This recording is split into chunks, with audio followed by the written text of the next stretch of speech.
Hey, hey, hey, everybody. Welcome to our live stream. Yep. Okay, good. Just making sure everything is all good to go, and it is good to go. You know, even after all these years of doing live streams, I'm still always nervous about getting them going.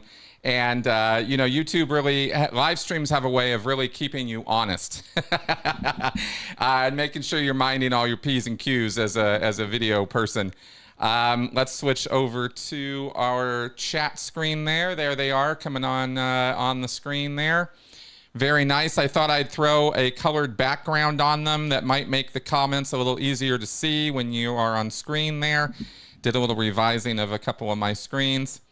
And we are going to have us a talk today. I don't usually do interviews live, but I wanted to do a live stream this week. Mitch and I wanted to talk again, and so here we are. And who am I talking about? I'm talking about Mitch Brisker. He is my guest today. I will be going to that screen in just a moment, but I wanted to give a little setup here. You guys might have seen my earlier podcast with him or caught him on many other channels that in the ex-Scientology space where he has been doing interviews and given a lot of details about all kinds of things of all of his decades of experience in Scientology as a non-Sea Org, non-staff working professional who did a lot of film work and creative work for the Church of Scientology. A lot of it directed by David Miscavige personally. So without further ado, let's switch over to this screen. Hi, Mitch. You are now on. Great. Fantastic. Hey, there I am. I can see myself. Okay. Hi, Chris. Good to be back. Yes, perfect. It looks like all is well. And I've tried moving the screens around a little bit here so we have the comments below us as we talk. Mm-hmm.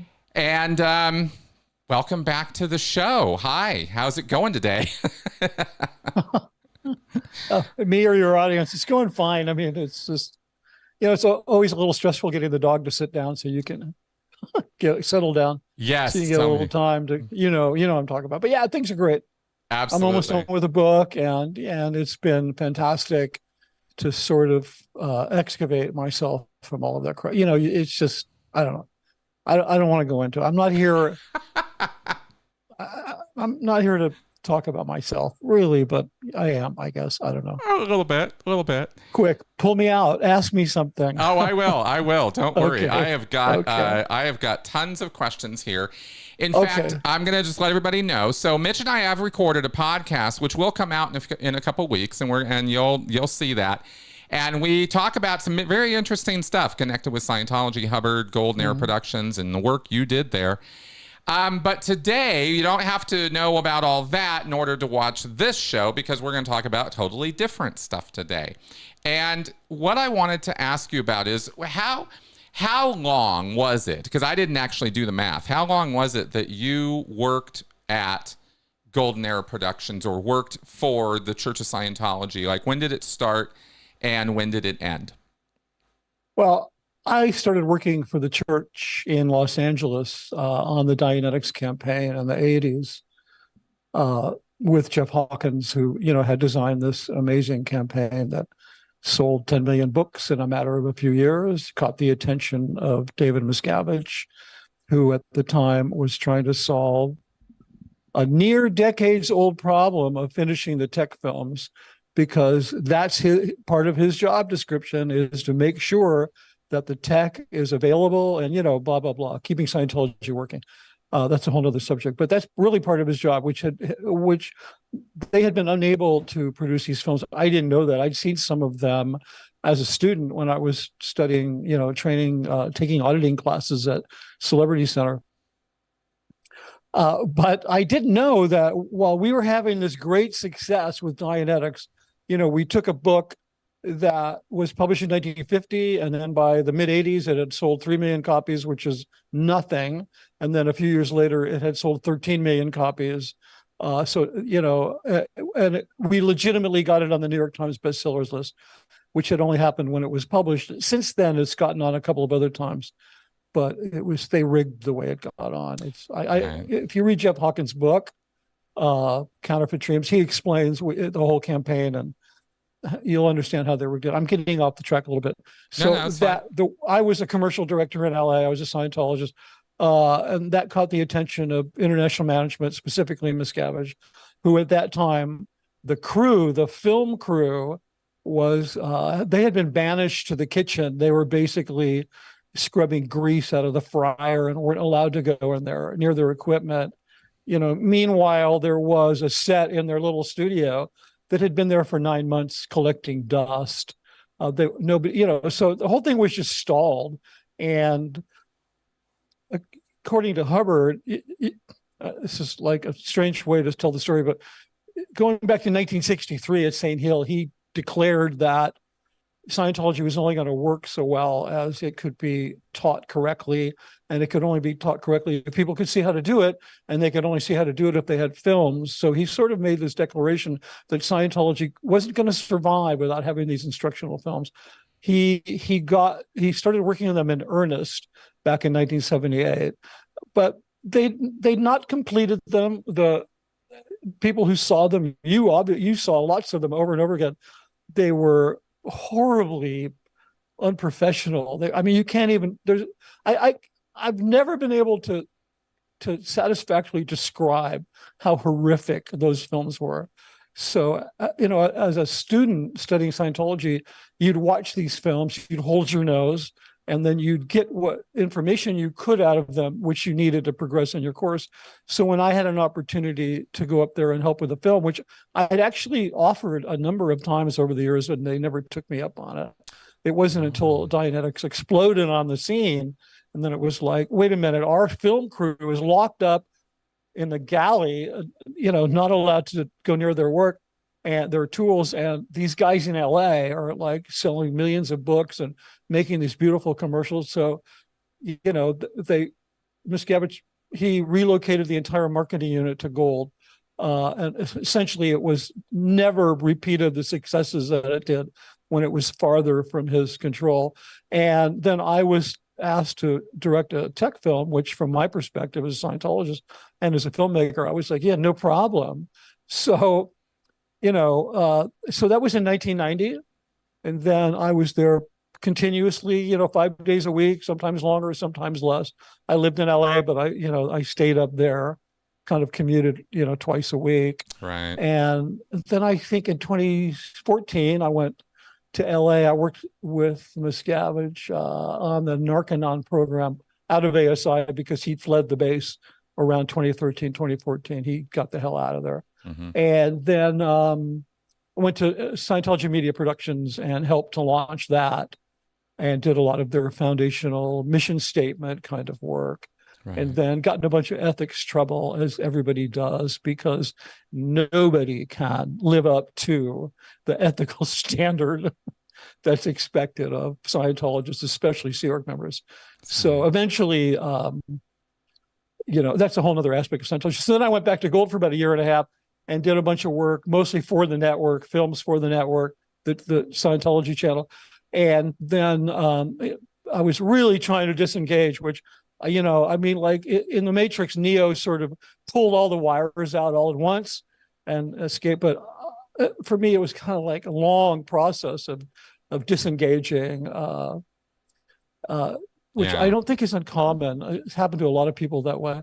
Yeah. But then when the pandemic hit, it gave a lot of people, because the pandemic forced the engagement that Scientology demands on its members. The interaction, right? It has this extreme interaction that it demands of its members. And the pandemic, it caused that artificially to lower. And so a lot of people disengaged from Scientology during the pandemic. All right, cool. Well, let me get into some details here in terms of your career there, because you just established you worked on a number of projects, and as we've discussed in the earlier podcast, that included even the L. Ron Hubbard Life Exhibition and CCHR and other big projects, big ticket items, so to speak, that to this day still are there. That was your work mostly, in designing and putting it together. And it was really it was really a head spin for me to realize that one man had basically laid all that stuff out. I was really impressed by that. It really made me rethink some things about how things work in Scientology and raised a lot of questions for me. And so I wanted to ask you about those in terms of the production at I'm Gold. sure there'll be a website soon that will tell you that everything I'm saying is a big lie. And of that course. I'm a big fat liar. Of course you are. So, yeah, that makes total sense. And I'm a, absentee father and horrible, awful freeloader and all around bad person. I mean, we all are going to get our things. Yeah, we should just go out and get drunk. Yeah, exactly, okay, right? So now there's a specific project that one of my patron supporters actually wanted me to ask you about. So I thought I would lead with this, and then we could go into some more details of things. And also I want to thank Steve-O for that super chat, by the way, earlier in the discussion here. So the question I have from one of my patrons is, can you discuss the film currently playing on the Scientology website called Inside Golden Era Productions, which you apparently are in? Yeah, I'm featured in that. Yeah. Well, okay. I mean, a general discussion. Does he have a question about it? Well, no, there's more. What he says here is, it would be interesting to hear how the video came about the people in it, how the place is different from the video. So want to compare and contrast reality against what you was shot in that video?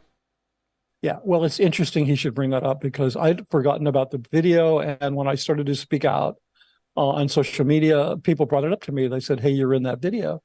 And just so you know, nobody wrote what I was saying. Somebody sat in front of me and who had a bunch of questions, but I told them to tear them up and ask me this. And I just talked. I mean, it was my thing. So I wasn't parroting anybody else's words. The fervent, brainwashed spewment that was coming out of my mouth was entirely my origination. Okay. But been there, done that. Yeah. I hope you're not beating yourself up over that, by the way. Oh, no, I'm not. As a matter of fact, I'm about to do no, but I don't want somebody might ask, like, so who was asking you the questions? Who wrote that? So the answer is nobody. No. So I watched it again recently and I was like, oh, that was 2010. I looked it up. I remembered we shot that in 2010. So the whole was still going on in 2010. So I'm going to put a reaction video to that, that scrolls the names of the people who were in the hole. So when people watch that video, they realize that these staff members at Gold, Chris, every one of them knew that was going on. I found that out later. I didn't know about the hole till 2015. Because, I was in a bubble and a bubble and a bubble. I was in Scientology, which is a bubble. I was at Gold, which is a bubble. And then I was working as a professional at Gold, which is another bubble. So I was triple bubble. I was like, bubble wrapped 3 times. I didn't even know what was going on, right? But if you watch that video and you think, yeah, Rinder's left and a bunch of other people are no longer in the hole, but there is a bunch of people in the hole and they're, talking about, we're here to help the one-on-one person. We really touch lives and blah, blah, blah, and all this stuff. And they sound so sincere. The pressure on them to sound that way, if they don't, they're going to be in a boatload of trouble. I mean, it's not like there's somebody standing off camera like it's North Korea, but it's just part of the culture. We need to get in there but the stunning thing is that they all knew it. So I think the biggest takeaway you can take from that project is knowing that within a few hundred yards of everybody that was interviewed, there are prisoners in their office and they're, sleeping on the floor and, being fed rice and beans and blah, blah, blah. So, and, there's one shot in the video that's just absent from the video is anybody from HCO Gold, from the Hubbard Communications Office, which is the ethics department. They provided all of the resource, all of the guards. They made sure it was secure. Because, remember, Gold is the support system for all of international management. I mean, that's who you call when your toilet doesn't flush. There's one shot of a security guard riding by on a motorcycle. And once you recontextualize it in your mind and you see that security guard, you're like, oh, he's checking up on the shooting, making sure everything's cool. So I don't know. I mean, that's kind of how I feel about it. I'm not giving you any information. I No, mean, you're no, getting a little. I'm tracking along here, and I have more questions for you on this. Yeah, okay. I mean, Um, you're getting sort of my viewpoint. I felt really strongly at that time that hmm I was involved in something positive. I mean, hmm Scientology, like many cults, it appeals to people's idealism, and then it kind of, it's like they're using our satellites against us. The sci-fi trope.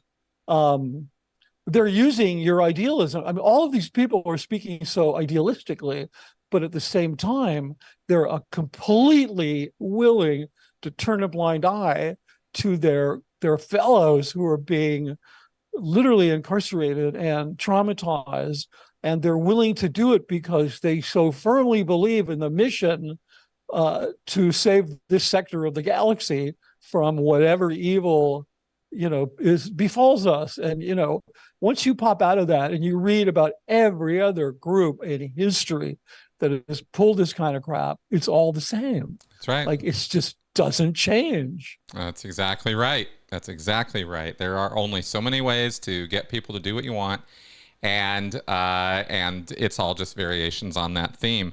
I'm curious, when you were shooting that inside Golden Era Studios or the other Golden Era Productions and the other things that you shot over the years, did you ever go and actually see the birthing situation for the Sea Org members with your own eyes, or was that part of the bubble world? Of the bubble world is you just didn't even Oh get that no, far? I most of Gold. I mean, yeah, I saw the original birth. When I first moved up there, I was living in one of the apartments at one of the complexes that they live at. hmm Those were just, two-bed apartments in any like suburban. They weren't bad. I think Gold has better services. Please don't. I say this kind of thing. I get accused of being on the payroll of the church, I but know, which is absolutely ludicrous, by the way. People don't do that, yeah, right? People's yeah. But experiences are it's their definitely happened. experiences. I but yeah, I did. I was everywhere. I mean, when I first went to Gold, I didn't know, like, Gold is bisected by a highway. hmm On the one side of the highway, you have RTC, International Management, but you also have Qual, which is where the people study. That's also over there, which is part of Gold.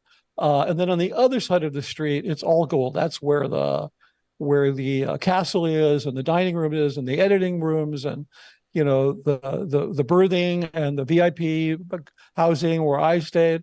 So I didn't know that I needed special clearances to go across the street when I went up there, right? hmm Like, I was just whatever. I would just go wherever I wanted, and nobody ever stopped me because it was like, oh, he's this guy, and Miscavige invited him up here, and so people, they just didn't know what to make of me. And I ran into Dave about 2 weeks after I got there on the other side of the road, and he was just like, "Hey, what are you doing over here?" And I was like, "Oh, I'm going." And he said, like, "Okay." And then ever since then, I had like cleared. I was cleared for anywhere. So I never saw the whole, but I had like complete access. Once, when the birthing was okay. I mean, there was, the food is decent at Gold. Miscavige went through a lot of trouble to make sure that they had, nourishing foods, although some of the vegetables, organic, were being grown by children over at the ranch, stuff like that. So, Right. I did a little thing when I appeared on ABC 2020 speaking against Ron Miscavige. I sort of said, now, I threw this thing in that I wasn't asked to. It was just my thing it used to bug me when I was in that people would make a big deal about Sea Org members making $50 a week. My experience at Gold was they had a what I would consider a decent standard of living. They had decent food. They had, I mean, I could tear it all apart, but if you compare it with the average American, there's a lot of Americans that are missing a meal, that don't have educational opportunities, that don't have a roof over their head that doesn't leak. I mean, a lot of people in America below the poverty level, and they're way above that. But what I Yeah. didn't Well. talk, but what I didn't hmm talk about, and just let me finish this one point. Yeah. Yeah. There's a difference between your standard of living and your quality of life. Even though they interact with each other, sure, you have a nice room, but there's no kitchen in your apartment because you're not allowed to have food in your apartment. Sure, you have 400 thread count linens, but you can't have pictures of your family, and your rooms could be searched at any time without your knowledge. So those are things that, the standard of living defines how the comforts you have. Quality of life defines the things that make you happy. So the quality of life up there is pretty poor. And people don't even know it because, you can get used to anything after a while. It just becomes your life. Exactly. This was the point I wanted to make in response to what you were just talking about there. And that's a great point about quality of life versus, happiness and satisfaction is, for the last year that I was in the Sea Org, I was really examining my life and the quality of my life, and realized that I was in a position where my food was paid for, the roof over my head was paid for, I was transported where I needed to go. I never had a problem with that. And that was my Sea Org existence. And I thought to myself, if I leave this, I may not have those things anymore provided to me. In fact, I definitely will not. I'll have to scrap for those. I'll have to make money, and every single one of those things I will have to get on my own bat. And that is something that actually gave me pause from leaving for quite a while, for months. That was sort of a hang up for me is, well, yeah, but look at all this stuff I've got. And if I leave, I'm not going to have those things because I didn't have anything resembling a support system outside the church yet. So, yeah, I was eating and sleeping and birthed and fed and clothed and everything. So those elements of my life were taken care of, but was I happy? No, I was the exact opposite of happy. So just because they have a nice kitchen or a nice quarters or, as one commenter mentioned earlier, a Mac on their desk, doesn't necessarily mean they've got the easy life, Yeah. Oh, and by the way, if the commenter was mentioning the Mac that was on the desk in that bedroom. Yeah. Yeah. Well, there's only 4 of those bedrooms in that entire birthing compound. That was actually the question. Yeah. What was up with that was an executive VIP, only top executives who might be visiting, or a VIP who might be working there. And there wasn't room down at what is called the G's, where I was living, where I was Tom Cruise's neighbor for a while when he was up there. That was not, they didn't show the actual room. It's just, they have small rooms where 2 people who, if you're not married, you have a roommate, or if you're married, then you have your spouse. But it's just a small bedroom with a small bathroom and a small closet. And that's it. And it's not really your apartment. It's where you have permission to sleep when you have permission to sleep. That's a great way of putting it. That's a great way of putting it. Because I'll tell you another analogy actually to this from what you were just describing is there was a period of time where renovations were being done in PAC, and there were a number of us who had to be moved off the base and stayed at a hotel a block away from the base. And my wife and I lived and it was mostly couples doing that. They didn't do roommates over there. Yeah. And it was 9 months or something in this hotel. And the experience of that versus being in the dorm or being in my couple's space in PAC, it was basically the same thing. Except my room in PAC was actually a little smaller than the hotel room. But it was, we're talking about a 2-star hotel. We're not talking about anything fancy. It's well, there's nothing great around there. So yeah, no, exactly. So I'm just commenting on the fact that it was like living in a hotel room. It's kind of what I'm saying. Yeah. The closest thing you could compare it to would be a hotel room, because with not even a hot plate, because you couldn't have that. Nope. And we weren't supposed to turn the TV on.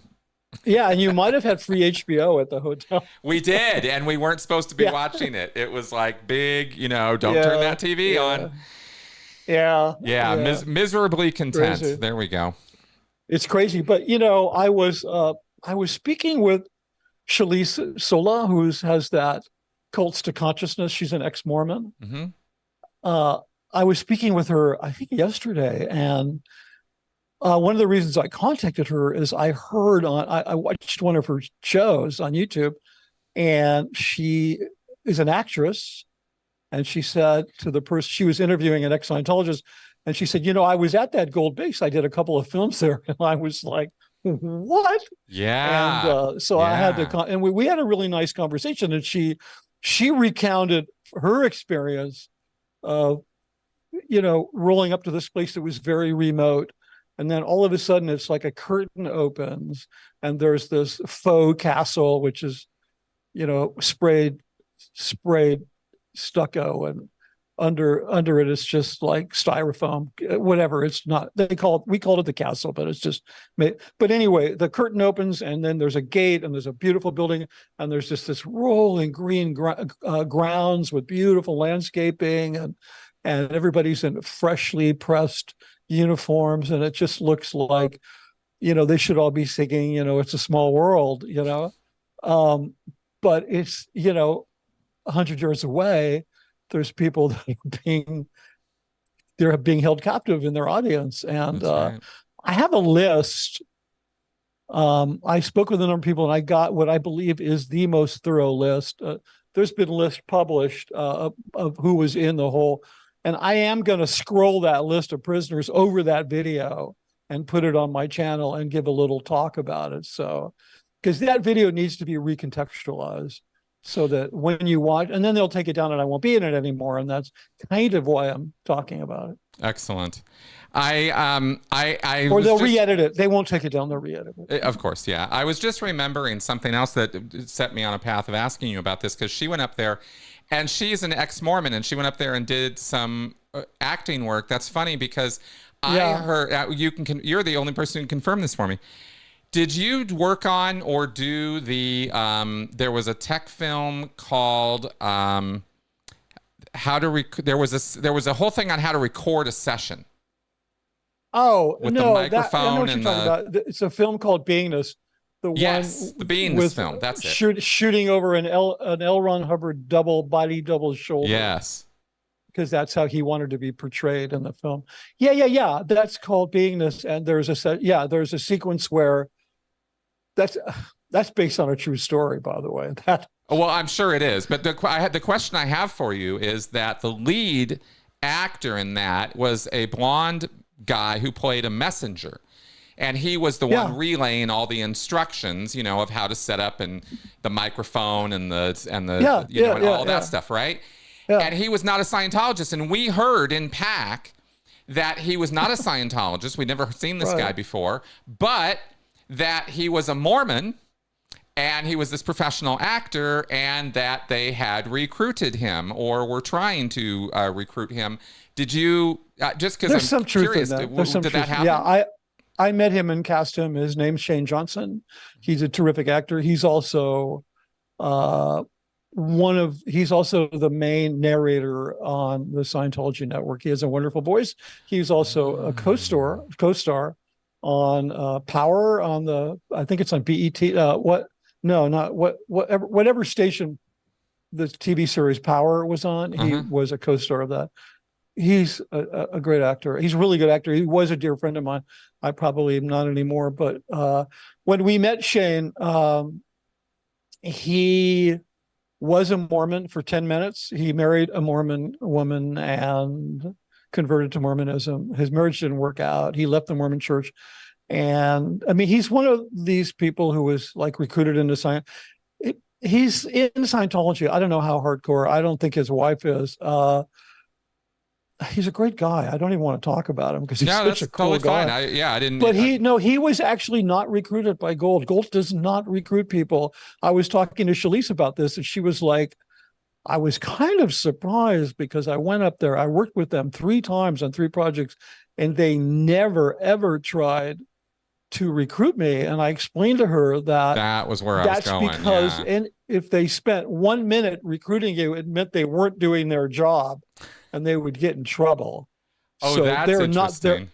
They're not there to recruit people. Like, they're specifically told, like, if I saw them trying to recruit one of the actors that I had to work with, I would be hopping mad. I would definitely report that person because I don't want that actor being engaged in some other stuff while they're trying to do a job. So they were like mandated, like, don't recruit these people. So I tell you, as a result of that, of all of these young actors who, needed $300 a day going up to Gold and working, Gold was one of the best PR outfits, sources of good PR anywhere in Scientology, just because actors would come up there and they'd get treated really nice and they'd leave and they'd tell their friends, yeah, these people are pretty okay. I mean, Shalice even confirmed that. I mean, when she started finding out about the abuses and stuff, which she never saw at Gold, then she made a decision she wouldn't work for them anymore. But the superficial experience was very positive. I'm trying to think of his name. He was on, oh man, he's a really well-known actor. Not Jason Begay, the other Jason Scientologist, Jason Doring. Jason Lee? No, Jason Doring. Jason Yeah, there Doherty. was 3 Jasons. I forgot about that. Yeah, well, Jason Lee's not a Scientologist anymore. Yeah, but either is Jason but Begay, Doherty, of course. but Doherty still is. Or Doring. Yeah, Doring. so, okay, we're talking about the Jason that's still in. Jason Doring? Yeah, Jason Doring was coincidentally Yeah. in an acting class with Shane, and Oh, that's funny. he brought him in. He got him interested in Scientology. And Shane never really did a lot, but he's done some stuff, and he's such a talented guy. I just so wish him well. Yeah, that's very interesting. Well, that was something I was always curious about because the rumor by the time it reached PAC was that he had been recruited, right? Or no, I mean he did Scientology. Become a Scientologist. I mean, I couldn't tell you how strongly he ever identified as a Scientologist, Pete. He was definitely an ally and had done Scientology courses and interesting. Was a really talented guy. I mean, I originally cast him. And then I met him in person because he was playing a messenger, an L. Ron Hubbard messenger, and it had to be done flawlessly. Hubbard had written so much about how the messengers are supposed to act and what their quote unquote beingness is. In other words, what personality they need to project. And he had to do it perfectly, and he did it perfectly. So right.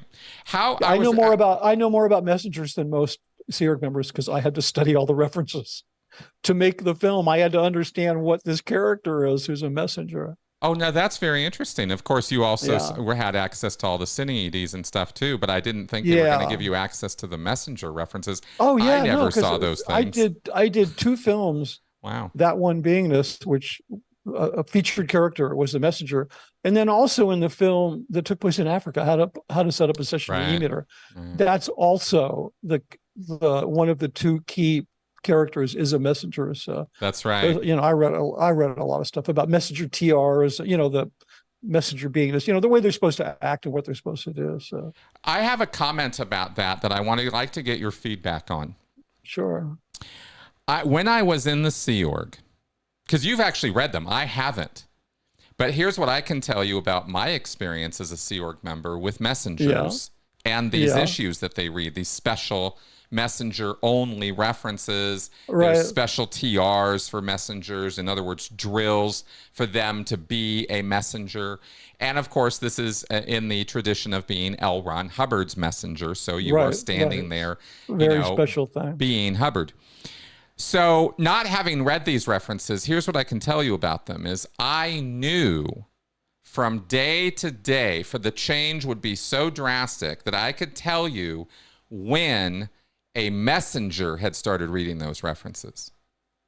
Because when you get posted in the messenger's unit, it's not like they give it all to you on day one. You have to get on the job training. Right. And they would go from being a friendly, warm, sometimes empathetic or caring Sea Org member that you knew, maybe you did the EPF with them, or maybe they were around and you had some kind of, connection with them or not.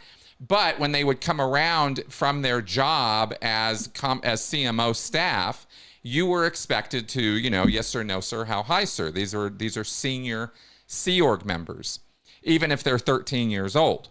You're talking to L. Ron Hubbard. Right? When they're talking to you, you're talking to L. Ron Hubbard. Well, that's the idea. But here's my point is they would be regular people all the way up until they started reading those references for messengers, because then they would appear in front of you and suddenly all the friendliness was gone. And I mean gone. They had become like they put on this force field screen. And I noted it 3 or 4 different times with different messengers as they would show up in CMO all bright-eyed and bushy-tailed and I'm a messenger. And they would be talking to you and working with you. And then something would happen. And I finally figured out what it was. It was these references. And then suddenly they would become a completely different person. And it was like talking to somebody in the KGB or something. It was really weird, but it was noteworthy. And I wanted to ask you about that from... Yeah, go ahead. So, well, what's your comment on that, given that you've actually read what's in these references? Well, okay. Just speaking to your comment that I got to see them all. I doubt that I saw everything regarding messengers. I mean, the material was compiled for me with respect to how they operate. And I do know exactly what you're talking about because, that person, regardless of their age, is given a tremendous amount of authority. I mean, they are basically told, when you're standing in front of someone talking, you are L. Ron Hubbard. Mm-hmm. Like, they were expected, as you know, to deliver a message. If he said, "Go tell Joe," and then screamed at the top of his lungs, "If you do that one more time, I'm going to throw you overboard," the messenger was supposed to track the person down and say, "I have a message from the commenter," and then scream at the person in exactly duplicating the exact tonality and volume and everything. And then respect to their position, people would treat them a certain way. You become that person. When you're walking around and people are afraid of you, you're not going to stop them and say, "Why are you afraid of me? I'm really a nice person." It's just going to kind of be like a biofeedback mechanism where it just happens that way. But I mean, I've known some messengers who, when I became friends or friendly, because you don't really have friends in Scientology, because you can't, you can't confide in people. So yeah, exactly. You can be friendly with them, but you can't ever really be friends. But when I got really friendly with Annie Tidman, who, she was a messenger at 12 on the ship, and she was one of the sweetest, warmest people I ever met up there. But she wasn't a messenger when I knew her. So my point is, I think it's a recoverable.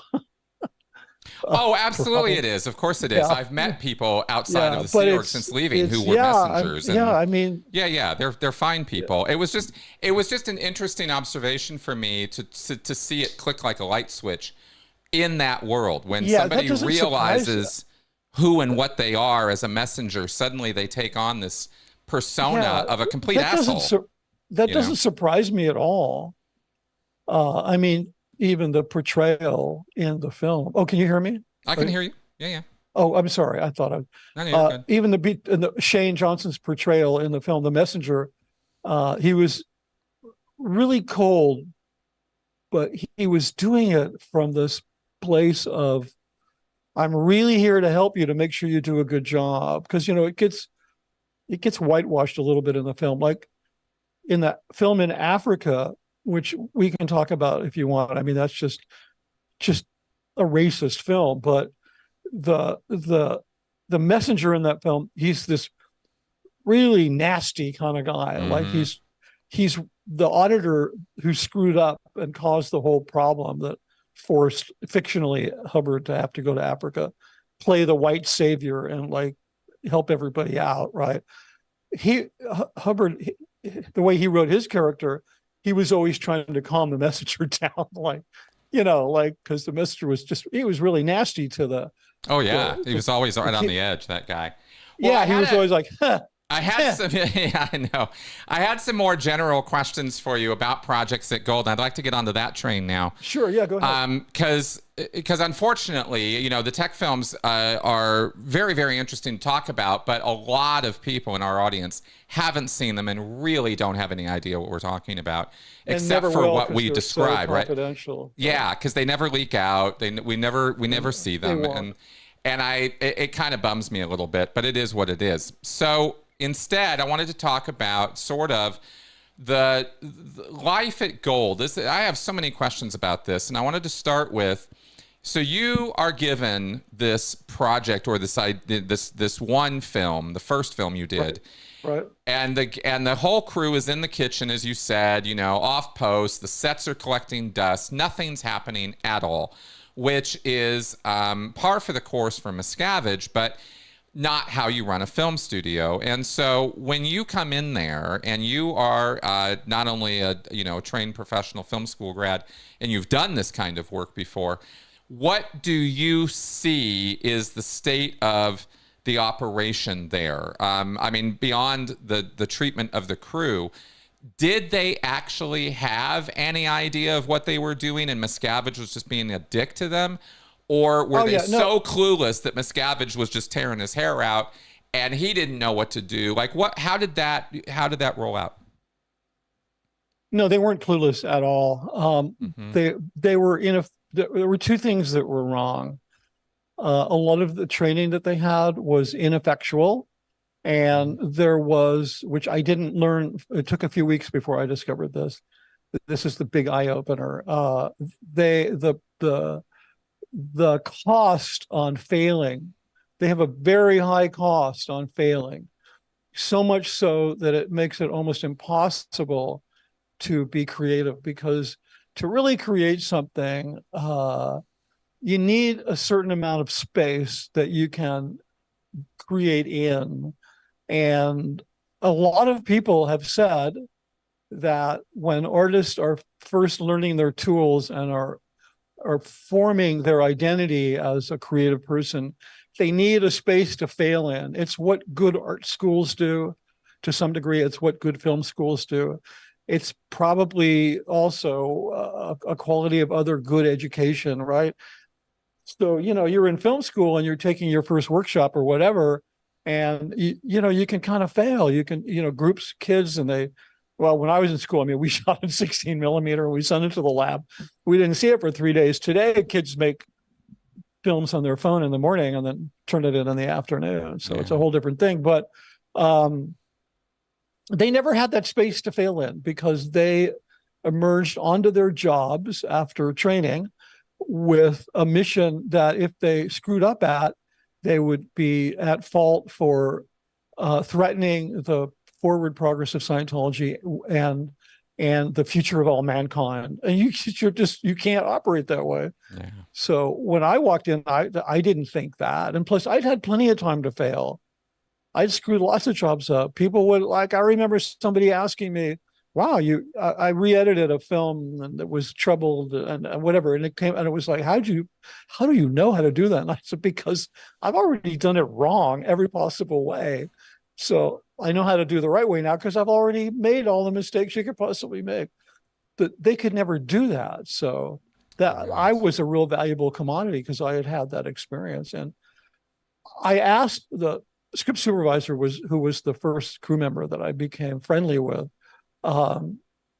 when I noticed after a few weeks of shooting with them that there was no evidence anywhere that anybody was interested in directing, and they brought in a non-Sea Org member, and yet that base was set up by L. Ron Hubbard, who was the director, and he directed films. And correct me if I'm wrong, but is not the basic raison d'etre of every Sea Org member to do L. Ron Hubbard's work? Right? I mean, that's what you're doing when you're in the Sea Org. Whatever it is you're doing his work. So why would you at his film studio not want to aspire to the post of directing? And so I asked her this, and she said, oh, you can get in so much trouble doing that. And I was like, whoa. I did not expect that answer. And that was kind of my first clue into sort of the thought controlled nature of that. Like, I thought it was gonna, Gold was like up lines. Gold, it was supposed to be this kind of magical place where things were more on source. Like the closer, we all thought the closer you got to source, which he was gone, but Gold would be it, the better things would be. But it's not true. It's just they look better and they get worse. Okay. Well, that's exactly the thing. It seems to be the case from every single person who's been up there. That is how they end up describing it. It looks great. It's a beautiful place, but I wouldn't want to live there, right? I wouldn't want to be stuck there. Yeah, I tell you, Miscavige left. I think it was 2013 when he just got the hell out of there, because he said to me he's not coming back because too many people up there fucked him over. That's a quote. Right. And then somebody else mentioned to me, who would know, that there was also, he was concerned about an FBI raid. So right around that time, so he got the hell out, and then they loosened up I became aware of the whole when I I started seeing all of the prisoners being marched to the dining room because they loosened up the restrictions. And, 2, 3 times a day, the gold security guards would march them to the dining room. And because we didn't go to their meetings, me and the other guys who worked there, the pros, a half a dozen, we'd hang out and have coffee in the dining room and wait for everybody to go back to work. They had to promptly go to meetings right after lunch. So then we would tend to be leaving the dining room a little bit later than everybody else. And we would overlap with all these people who were being marched like the way people who are incarcerated are marched, Oh yeah. It's just a different, Chain it's a gang. different thing. A single file line, everybody eyes forward, half a dozen, 8 guards. And I'm looking at these people and I'm like, I know you, I know you, I know you. I've worked with you. I know you, I know you. I hope I never work with you again. You're a dick. I like you, whatever. It's just, I knew all these people. And I thought, wow, they all must have really be in a lot of trouble. I figured they were on some kind of, doing maybe some manual labor and then study, but I had no idea that they were. Oh no, of course. Nobody in Scientology would have imagined. Yeah, I had no idea. So by the time we saw that and I knew something was up, which was around whenever 2013 something, then they were also allowed to go back to their apartments, eat in the dining room, take showers. They loosen and wear their uniforms so that if the FBI did raid the place, everybody could go, even they could say, because they would have said, oh, we're fine, everything's great. Because people are so brainwashed, they think that they've done something wrong. Right. Now, it just occurs to me right now. So Miscavige leaves. He's doesn't like anybody there. They all fucked him over. Blah blah blah. Here are these people being chain ganged to meals and whatnot. Right. And then you hear, oh well, there might be an FBI raid. I didn't know about that until a couple of months ago. Oh, so that was not being talked about at that time in that place. Not to me. Oh, got it. Maybe okay, it was. I wasn't clear. It wasn't clear from the way you just described everything. Described it, it sounded like one of the reasons that you knew Miscavige was leaving and other things were happening was because of the possibility of this raid. I had no idea. That came later. Got it. No, that came from way inner circle, like Mike Render or something. Yeah. Not said to me directly, but because I'd mentioned that, Chris, in the introduction to Scientology ethics, I have a copy right here. I could open it up and read it. There's a passage in there that says that people only leave relationships or organizations, because they've committed crimes against them. Blow-offs. Blow-offs. Yeah. And so, maybe that could be very well part of Scientology. That's 100% true because he blew the hell out of there. I mean, so he tells me, I'm never coming back here. Too many people fucked me over. And basically to me, what he's saying is, because I'm thinking and trying to hide that I'm thinking this, but I'm thinking, wait a minute. All of these people that you've been and I don't know about the whole yet, but I'm thinking, is he leaving because he feels shame for having committed all these egregious acts against these people? And because he's a sociopath and he can't process his shame, he's going to then project it onto other people and think that they were the ones that fucked him over. I mean, this is like how sociopaths think, at least as far as I know. I've not known enough of them to kind of see that, right? So no, it's absolutely how they think. It's it's built on how most people think. It's just dialed up to 11. Yeah, and so so he couldn't see those people because they'd screwed him over. And there was, I remember in the early days when Tom was spending a lot of time up there, Cruise, some kid up at Gold blabbed to his mom, oh, Tom Cruise has been up there, and she blabbed to the tabloids, and it became a big story. And that was genuinely a reason you could say they fucked me over, because that was supposed to be kept secret so that Tom could go up there and do his thing. But that was just like the only thing I could think of times when people fucked him over at Gold. They did, it's like, well, how every failure reported to him is something he takes personally. Exactly. But that it was, he left there after I had seen him the one time I saw him verbally and really viciously abusing crew. Mm-hmm. And so once I saw that, I was always like, that was kind of a turning point for me, even though I continued on and working with him and yeah, did a lot of stuff, whatever, continued being a trusted person. I mean, by that time I was concerned about being aged out of the business. And I'd been there for so long, I had no contact. So it was difficult to change, but my view of him started changing a lot when I saw him. I actually started seeing the abuse, even though I'd Right. seen a lot of verbal abuse in meetings and so forth. That was really uncalled for, calling people out for their weight, their age, their whatever, like just their ethnic background, like nothing was off limits No, behind not to him. They're seeing not. the, Yeah, no, sorry. not at all. Not to him, they're not off limits. I No, mean, no, nothing was off limits. and It's just, that's the whole point of being on the top of that whole thing. Well, yeah, let me get back to my questions on gold and production and whatnot then, because sure. there was one other question that was relevant to what we're talking about here, and so I wanted to ask you this from the comments, which is Mark Headley and others have talked about this card system they have up there for the staff, for the Sea Org Yeah. guys. Were you aware of that? Did you see that in action? Oh yeah, absolutely. You did. Okay, so that's something that was explained to you in such a way that it made sense. And you Yeah, I didn't. mean, it wasn't, nobody sat me down and briefed me on it, but it was like, yeah, it was just part of the cruise lifestyle. They had these different cards, and But the did it ever occur to you that if they didn't have a card for some reason, they weren't eating or sleeping? yeah, I knew what the whole deal was. You did. Okay. And that Yeah, was just kind of just part of the situation up there that you kind of. yeah, it was part of it was in the quality of life column, not the standard of living column. Right. Right. Yeah, fair Yeah, enough. I mean, I was just like, I there, but for the grace of God, go I. Right.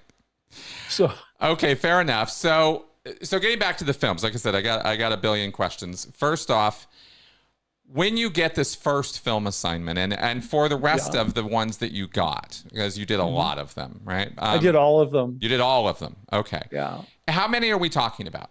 26. Great. 26 films. Wow. And any one of these films, there's anywhere from. Well, that was just on a Monday.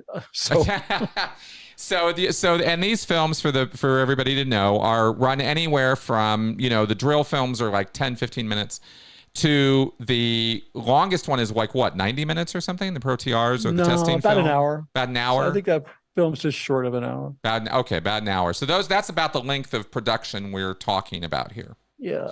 So it would be comparable, you could say, or would you say it's comparable to a hourly TV show in terms of the production and demands and how it was put together? Yeah, I mean, it was more like shooting, not more like a film project than episodic TV. Yeah. Yeah, it's not Although episodic. I don't know, I'd have to obviously, think about that because there's so much crossover in the way production is done today. Um, the tech films were like, they were more like films, like because we were shooting on film and editing on, eventually digitally, but they were like film projects. They were very much like any film project I'd ever worked on, with a few exceptions. There were some organizational differences, but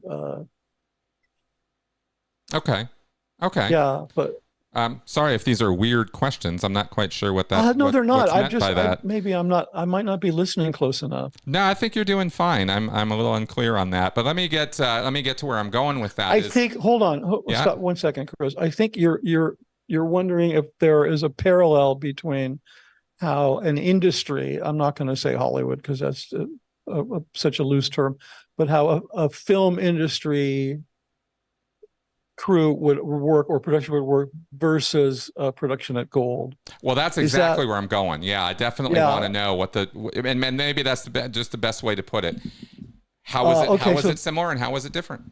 Okay, the biggest difference is that the labor costs for them are near zero because it's already accounted for, right? So I had done a lot of work in budgeting, working on commercials, and so it was pretty surprising. I could look at a film budget at Gold, and you'd get to the cost, the labor costs, and it would just be zero, because none of the labor costs were accounted for in the film budget. They were part of the overhead. Interesting. So that's a huge difference. So you Mhm. don't have any labor cost because they're already there. I mean, if they get busted to go to the RPF, they cost the same as if they're the cameraman on the crew. Right. It's the same cost to the organization. Right. Other than that, it ran very much like a regular film set, but a little stricter, because after all, it was their system of filming was concocted by L. Ron Hubbard, who considered himself at one time to be a commodore over a fleet of ships. And so that whole sort of discipline permeated the crew. But it was like all of the jobs, the post titles were the same as in Hollywood. I mean, when I first went up there, so I had to do. Have you ever seen this book? Here, I'm just going to hold this up. For any of you fledgling filmmakers out there, can you see this book? Cinematography. Yeah, the 5 C's cinematography. Their education up there is based on this book, which it was a book that I had in film school, and is still to this day is the best book you could possibly read if you want to know how to make a film. Somebody bought that's a first edition, by the way. There's only 35,000 copies ever printed. Somebody bought the rights and published it as an oversized paperback. But so they learned out of the same books that I learned out of: 5C cinematography, and the technique of film editing and the technique of film lighting. There's some very classic books that we had in film school that Hubbard had found these researching. And there was also some really good books. One was by one of my teachers at CalArts, who was a cinematographer, but his book was considered to be a squirrel book because, it had some stuff in it that Hubbard, that didn't agree with Hubbard's stuff. So I had to take 2 weeks of courses in basic filmmaking before they let me on the set, which I was really weird, because I got hired to go up there to do a film because you didn't know how to make films. But now I have to take your film courses. Right. You get what I'm saying? Oh yeah, I get exactly what you're saying. Because I don't know if it. Let me comment on this real fast for people, because I don't know that this gets talked about a lot, and it's kind of interesting, and certainly it was annoying for us in the Sea Org, especially, but as a staff member as well. You're supposed to kind of do this thing where when you get on a new job or you get on a new thing, a new position or function of some kind, like you're going to run this camera, let's say. You have to do this. You don't just have somebody show you how to use the camera and then get to it. You have to read the entire manual. You have to do what's called a star rate checkout on that manual. You sometimes have to word clear that manual. You have to do something called reach and withdraw, which we've talked about on this channel. You got to touch it, let go of it, touch it, let go of it for a while until you have a cognition. And there's this whole ramp up of stuff you're supposed to do before you're okay to use that piece of equipment. You're supposed to do that on all the equipment you operate, to the point where we used to joke on the RPF, are you checked out on that broom? Because you can't be using that broom if you're not checked out, right? So that kind of thing is what you were also ended up as a professional ended up being put through. Yes and no. Okay, yes and no. There's a little darker side to it on my end. For one reason, for one thing, I was not reluctant to take the courses. Because I was having fun hanging out at Gold, and I was being paid while I was taking the courses. So it's it's on your dime.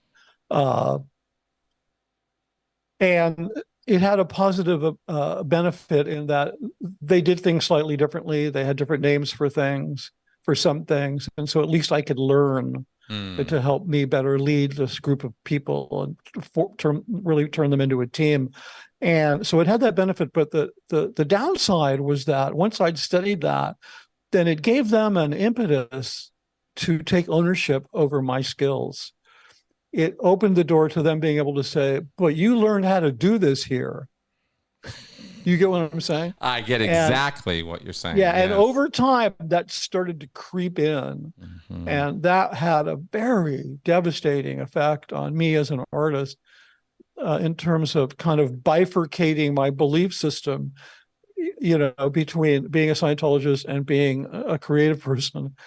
It's like, no, I took your courses because I needed to understand the weird ways you do things. So yeah, exactly. Yeah, and so but Hubbard, in one of the cine EDs that you mentioned, he mandated this thing called time expectancy, and he said that one of these tech films any of them should take no longer than 2.5 weeks to complete, and that would go for a 10-minute film or a 50-minute film. You tell me what the logic of that is, right? Mm-hmm. It was completely psychotic. He also insisted that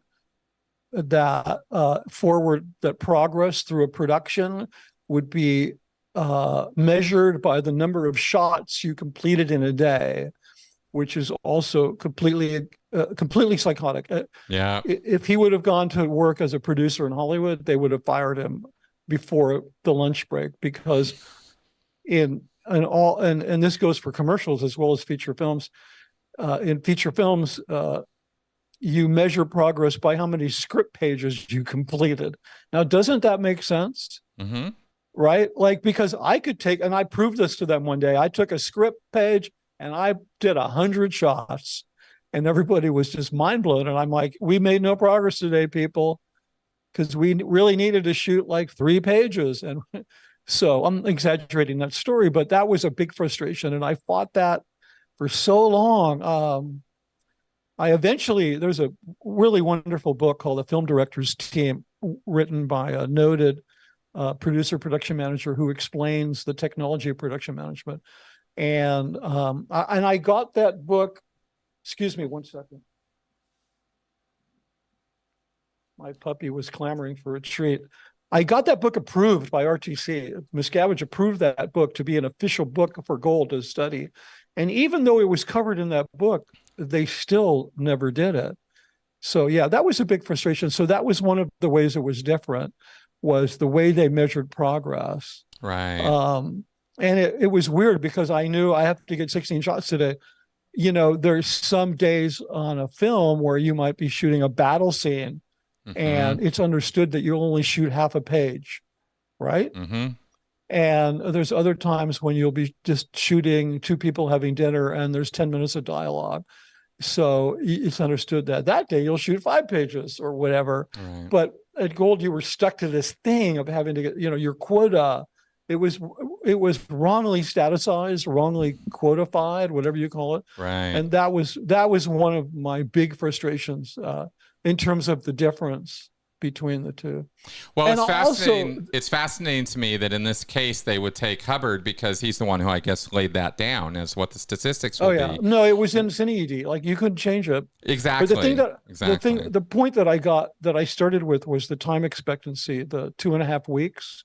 So I didn't know this. I'd never seen that Cine ED. And we shot this first film that I did in under 2.5 weeks. Okay, so that had never happened. So right, all of a sudden there was this reaction, right? And you got to understand, like, nobody said the crew's been locked up until a week before you got here. Once we agreed to have you up, you know, first production meeting I had with them after I finished those courses, there was another guy sitting next to me who was the current director there. And the executive in the meeting announced that I was going to be apprenticing this person. Mm-hmm. And I never heard that. Like, I found out at the meeting that I had an apprentice, right? But it was like a fake story, because they just wanted to see if I could pull it off so that they could bust this guy. Right. You know, that's right. I mentioned that before. That's right. Yeah. That's crazy, man. Yeah, it's really brutal. So in my business, there is a rule. It's actually, you could end up in civil court for violating it if you're approached as a director and said, hey, listen, we're in the middle of a film. and we need to replace our director. Will you take the job on? I'm obligated legally to call up that person or contact them and tell them that I'm there to replace them. Right. So that's the level of ethics in my industry, right? Mm-hmm. But their level of ethics is like, no, we're just going to lie to everybody. Because if I hadn't pulled it off, this guy, they would have probably, everybody would have gone back to the kitchen and, whatever. So literally after the first day's rushes, the dailies, the shots were seen and approved, that guy just disappeared. Right. It was just gone. So stupid. And yeah, and all of a sudden I was made to feel, being an empathetic person, I was being made to feel that I had participated unwillingly in this demise of this individual. You get what I'm saying? I do get what you're saying. Yeah, so I didn't like that, but I read later that Miscavige actually made a post for him. He became the dumpster IC, and he got a little badge and everything that said dumpster IC, which means dumpster in charge. And then Mark Fisher told me when he got busted, he became the deputy dumpster IC. So it's just had I not gone up there and did well, there wouldn't have been the post of dumpster IC, I guess. Well, that's just more Miscavige. Yeah, bullshit. I mean, that was a difference. And then also because I don't know where, I don't think Hubbard was ever on a film set in his life. No, it doesn't sound like it. No, I mean, there's certainly no evidence of it. I mean, even though the claims of his Hollywood screenwriting career, which were just based on nothing. I mean, L. Ron Hubbard is not even a footnote in the history of Hollywood. Right. He contributed to writing some screenplays that used his dime novels as source material. And he was only in Hollywood, even according to church records, he was only there for 10 weeks, like working on that stuff. Right. And usually a 10-week job means you got fired. You know what I'm saying? It's just like, yeah, no, totally. That's pretty short. But because there were some things about the way they organized the production that only a person who never had been involved in production would come up with, like a misinterpretation of how it's supposed to be done. I'm sorry, excuse me. And some of the names, like one second, like the second assistant cameraman who does the clapper, right? The slate, right? Says the take number in the slate. They still call that person the clapper boy, and nobody's called that person the clapper boy for 100 years. Right. So did I lose you? No, I had to just the dog was at the door. I had to go deal with that for a second. Oh yeah. But when I came back to hear you talking about a clapper boy, and I just thought that was funny. Yeah. So yeah, and they still call they always have women being the script supervisor, which they still call the script girl, which is just kind of like, that's not what we stopped calling them a script girl a long time ago. So, right. Yeah, just little things like that. And the way, one of the other things was the way in a regular feature film, you have a production manager, and they took the role of that person and they split it up into 3 separate people. Also, sometime we'll talk with Mark Headley about this, because he was one of those people. They'd have a person in charge of pre-production and a person on production, and then to some degree a person on post-production, which on a regular film is shared by this one person who's the unit production manager. Got it. And so by splitting those up, and this was an argument I had for years, but it was a Hubbard org board, so you couldn't change it. So a lot of things would slip through the cracks because you didn't have the continuity of one person carrying these things forward, right, which is how the proven way of doing it. Right. Well, obvious. I mean, to my way of thinking, putting stuff together, it's obvious. Of course, you want that one person pre, during, and post production for exactly the word you just said, continuity, right? Unity of thought throughout the whole thing. Yeah. How weird. Yeah. Also, that when I went up there, the lighting really sucked. I mean, we can talk about that stuff. I mean, I didn't want to get that much into the weeds on this, but I did have there was a super chat question I wanted to ask you from Stephanie, where she asked how many people would you say are left at the gold base, based on your I don't last know. I haven't estimate? been there for a couple of years. I can only speak for when I was there Yeah. there last. I would say 300. Okay. 300. All right. Yeah, which is, I think when I first went up there, it was 700. Mm-hmm. So something like that. Significantly less, isn't it? I think the base is built for something on the order of 1,200. Probably. I would yeah, because I know when I first went up there, the dining room, I don't remember how many people it held, but they had two sittings for meals. One would be the gold sitting, and then the other would be all the international management and all that kind of stuff. So, right. But that sounds about right. They were really built to expand. Yeah, exactly.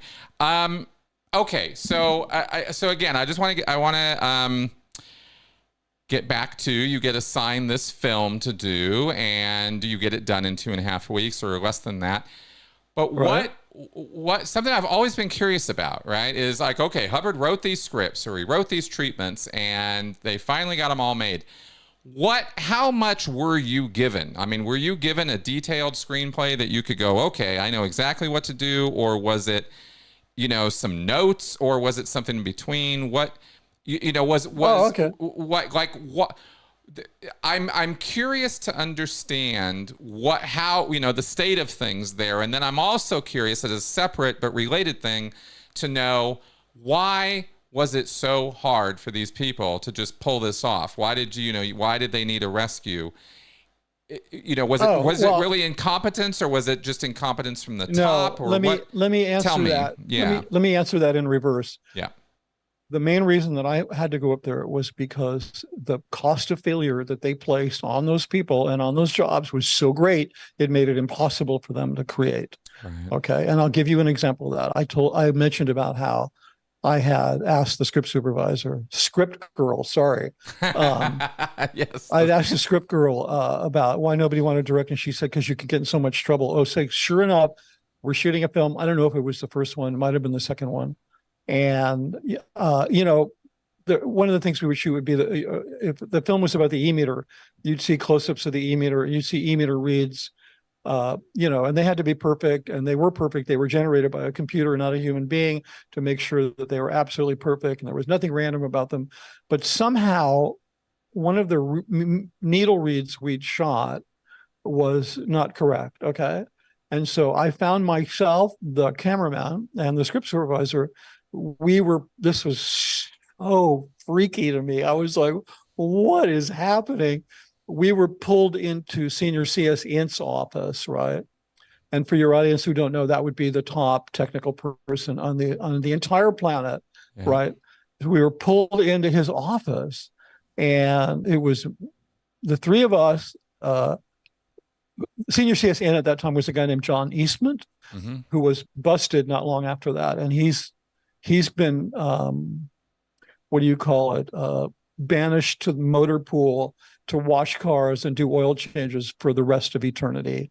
I mean, this guy was a Class 12 auditor who was at the top technical person in the world, and for the next 20 years that I was there, he put gas in my car and washed it. So, wow. But anyway, so I'm in the office, and it's John Eastman and this guy who's like, his name's Hansuli Stali. A lot of people out there know who he was. I remember Hansuli. Yeah, he's just got a shitty job today on the film crew. Yeah. Like, he's just like, whatever. He's just a broken dog. But he was this hitman, this like henchman who just used to chase after people and recover them and stuff. And so he was in there. And his last name is Stali, and it's not. I always got it confused. I thought it was Stasi, which was like the East German police. Jesus, yeah. So I mean, it would be fitting for him, but yeah. Yeah, I used to refer to him as Hansuli Stasi because he's Swiss German, so he has that like fucking accent. Mm-hmm. He could have easily been an actor and playing an East German like henchman. So anyway, whatever. I'm getting off the track. There was somebody else in there. I don't remember who it is, and they had me stand off to the side, right? Mm-hmm. So that I was not in the direct line of fire of Senior CS and Hansuli. And they blasted these two people. Like, these two poor Sea Org members were getting excoriated. Now, keep in mind that they'd caught the error, which is what their job is. Their job is, if there is an error, to catch it so it doesn't leave the base. So they did their job. Like, it's a fail-safe, right? Mm-hmm. There was no damage done because it was a 10-cent pickup to reshoot it. But they had to excoriate these two poor SEERC members who were quaking in their boots. They didn't know if they were going to be sent to the RPF or whatever. Mm-hmm. But I'm not in the direct line of fire of this. And then at one point, Hansuli, he looks over at me and he like winks at me. Like, oh, you're not in trouble. Like, get a load of how we treat our. It was so strange to me.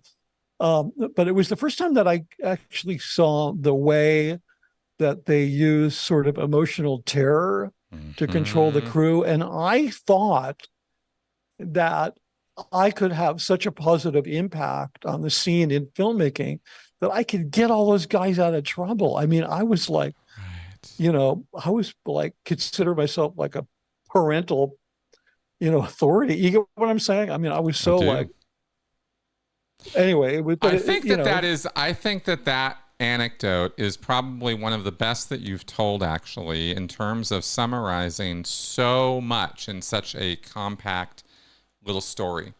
Because a lot of what you've told me and others, and what I'm putting together from what you're saying, is that when that somehow they weren't getting this stuff done because people were being punished just for doing their jobs.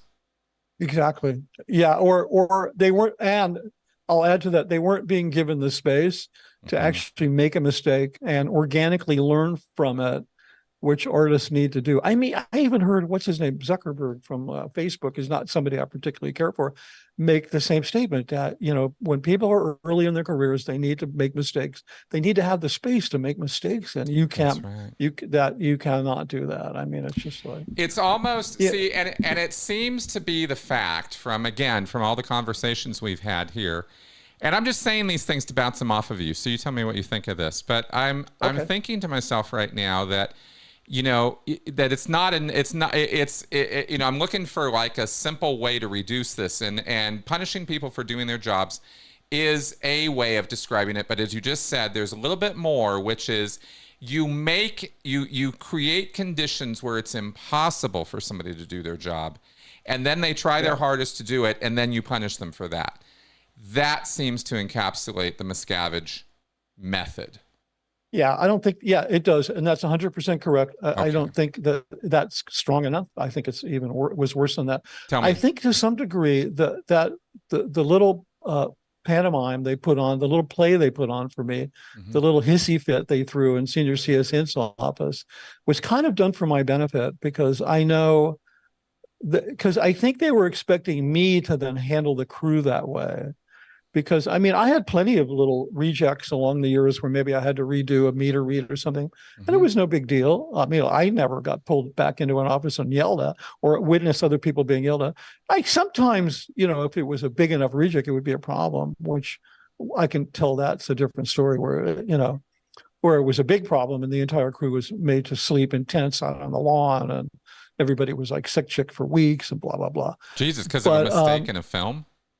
Yeah, because of it wasn't even that. So it was, there was just a mechanical problem, and some person who was running this crew just didn't want to pull the plug and kept everybody up all night, and it created a really bad PR scene, and people really got toasted for that. That was the first time I really got in trouble up there. Wow. But I think when I was doing the Industry of Death Museum is a much better example of that management style that you're talking about, where you make it impossible for people to do their jobs. I just don't think he sees that. Right. It's like he's blind to this massive problem that he has. And so he's never going to solve it because he doesn't even see it. And he instead blames everyone but himself for every single one of these catastrophes. Yeah, I'm sorry. No, go ahead. I know I just stepped in because we have a little bit of there's a little bit of a lag time. Sure. I'm not used to it. But so like when I did the Industry of Death Museum, which I devoted an entire chapter of that to my book because the whole thing was so crazy. But okay, so that was originally Mike Rinder's project, right? He was overseeing that, and they were not giving it the proper resources. I didn't really know about this because I was like busy making films. That was the project that I learned my lesson on. After that project, I got into everybody's business because if anybody screwed something up, I'd have to redo it. Right. So then I took a much bigger role in making sure things went smoothly.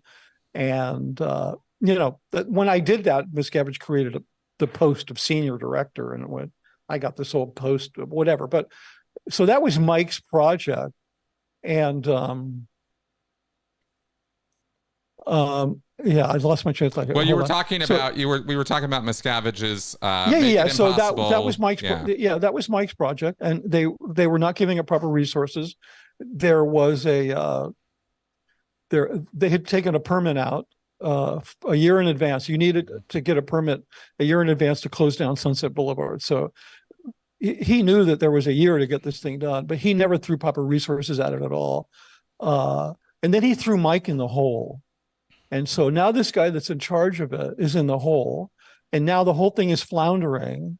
And so then he asked me, go down there and take a look at it. And I'm like, oh my God, this thing's a disaster. We need to tear it out and redo the whole thing. But I'm thinking, well, at least we have plenty of time, because I don't know about the date, the permit, or any of that stuff. I'm thinking, well, there's no public announcement about the event, about opening it. So we must have plenty of time. And a week later, I'm figuring out how to get this thing done. And a week later, Miscavige pulls Mike out of the hole and puts him up at the IES event as his main speaker. And Mike starts talking about the museum and then says, we'll see you there on December 17th. And I'm like, what? It's like October, late October, right? So then, and Miscavige doesn't even bother to tell you this, and yet you're the one who's ostensibly in charge. Yeah, and so then I'm stuck with the whole thing, and it's a total chaotic, complete mess. It's a self-created,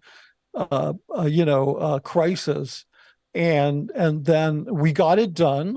That's a whole long story.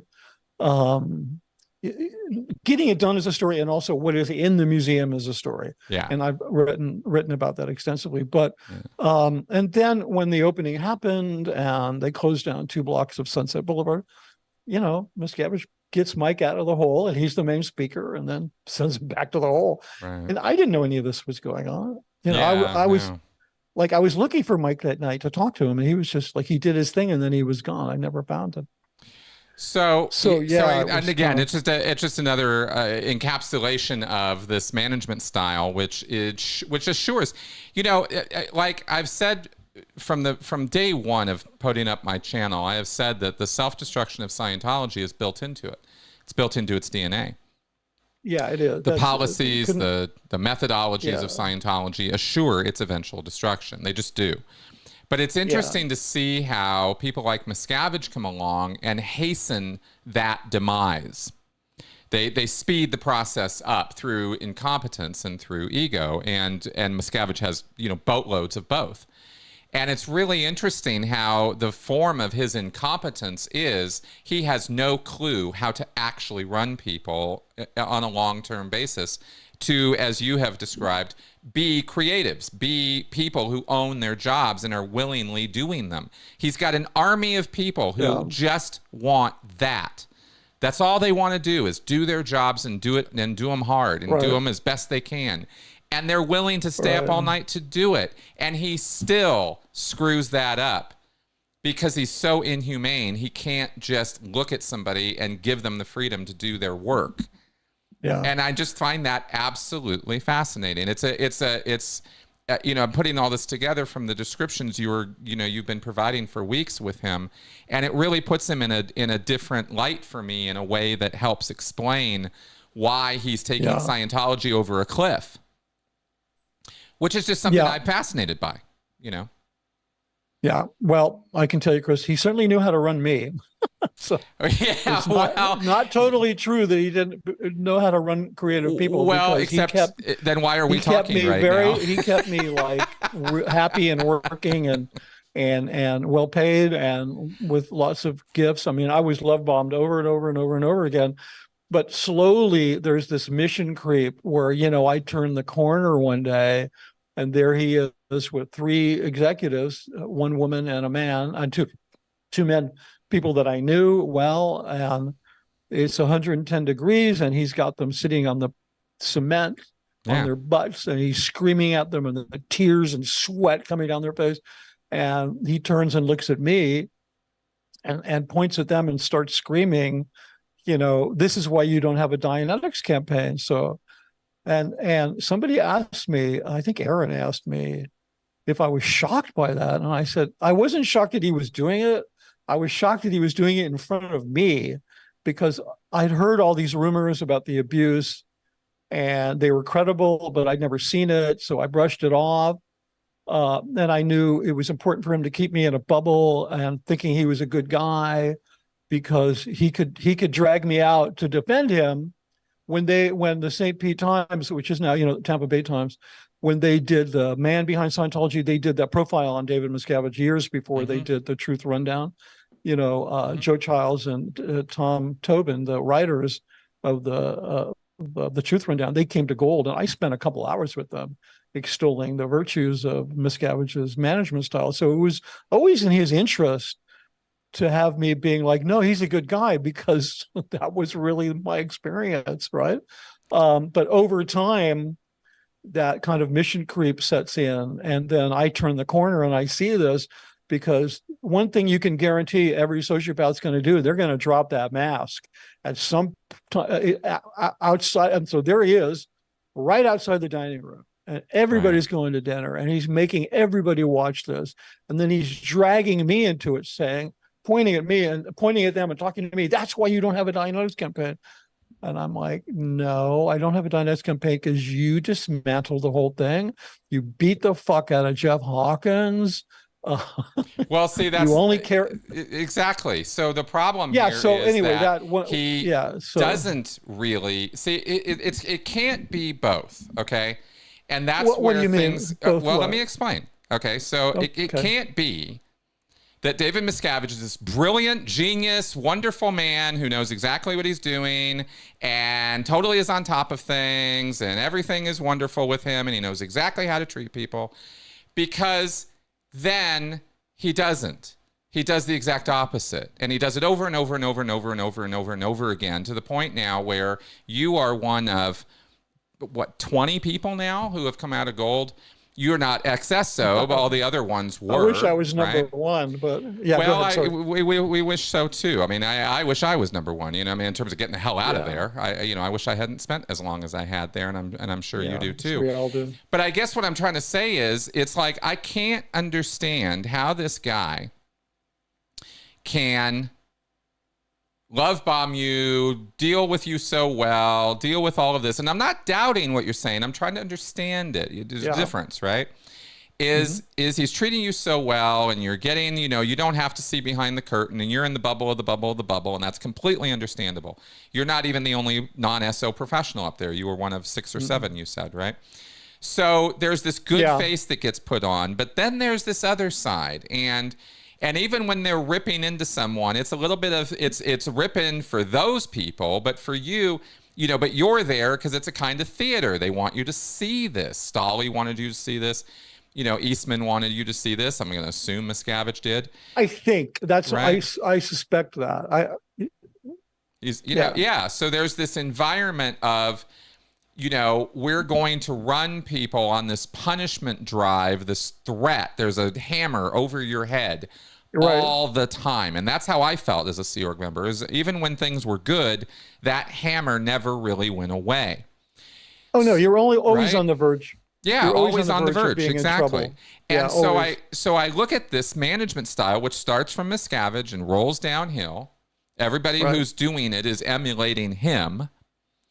And I think to myself, this is the exact opposite of your, genius, stable leader. This is a person who is, again, running Scientology off a cliff. And the precise way he seems to be doing it is to set people up so that they can't get their job done and then punish them for not doing it. And what are your thoughts? Well, my thoughts are that people are really complicated. I mean, I hate to bring up Hitler because it's just such a cheap shot, but Uh, I mean, it was, he took over all of Europe. He was pretty brilliant. He didn't do that because he was stupid. Killing all those people was stupid, and then having to kill himself was pretty dumb. But people are complicated. I mean, Miscavige, he spearheaded setting up the best industrial kitchen money could buy for the crew up there. And then there were times when that kitchen only produced beans and rice for a month or 6 weeks. So these two things, they're not mutually exclusive. I mean, I saw him tactically pull off some amazing things and then punch somebody in the face. Well, I didn't see him ever punch somebody in the face, but I know what I saw, and what I saw was enough to convince me that if somebody said he punched him in the face, he did. When I started putting things together, I'm going to get slightly away from your point. When I started reading all the reports and putting things together and talking to my friends who had been in the hole, and I started to realize the number of times that he and his assistant Lou, the person he's in a relationship with, would come to a meeting with me, and in many cases, a person who I used to work with who was a writer who was also a Scientologist, but not a Sea Org member. And they would be sort of laughing and jovial and tell us like a humorous story about a meeting they just got out of. And then later, when I put it together, these meetings, like the musical chairs meeting and these really brutal meetings. And then he'd walk 50 yards to come meet with me and my other person on a creative thing. And they'd want to go, some of these guys, we just came out of the meetings, execs, you're going to believe that, I ask them a question. They all look at me like with a pie face, and he drew it out on a paper plate, like a pie face. Yeah. And then that became like a saying. People were all pie face because they look at him afraid to talk. Yeah. Right. So, but it was amazing how crazy it was. I'd say, wait a minute. I saw him right after he was doing this stuff, and he was like joking and jovial. So there was some crazy shit going on, but I don't think these are not mutually exclusive. I mean, I think he could really care about wanting to have that kitchen, and then the switch would flip, because maybe it's, I'm not trained in psychology, but I've read a lot of different stuff.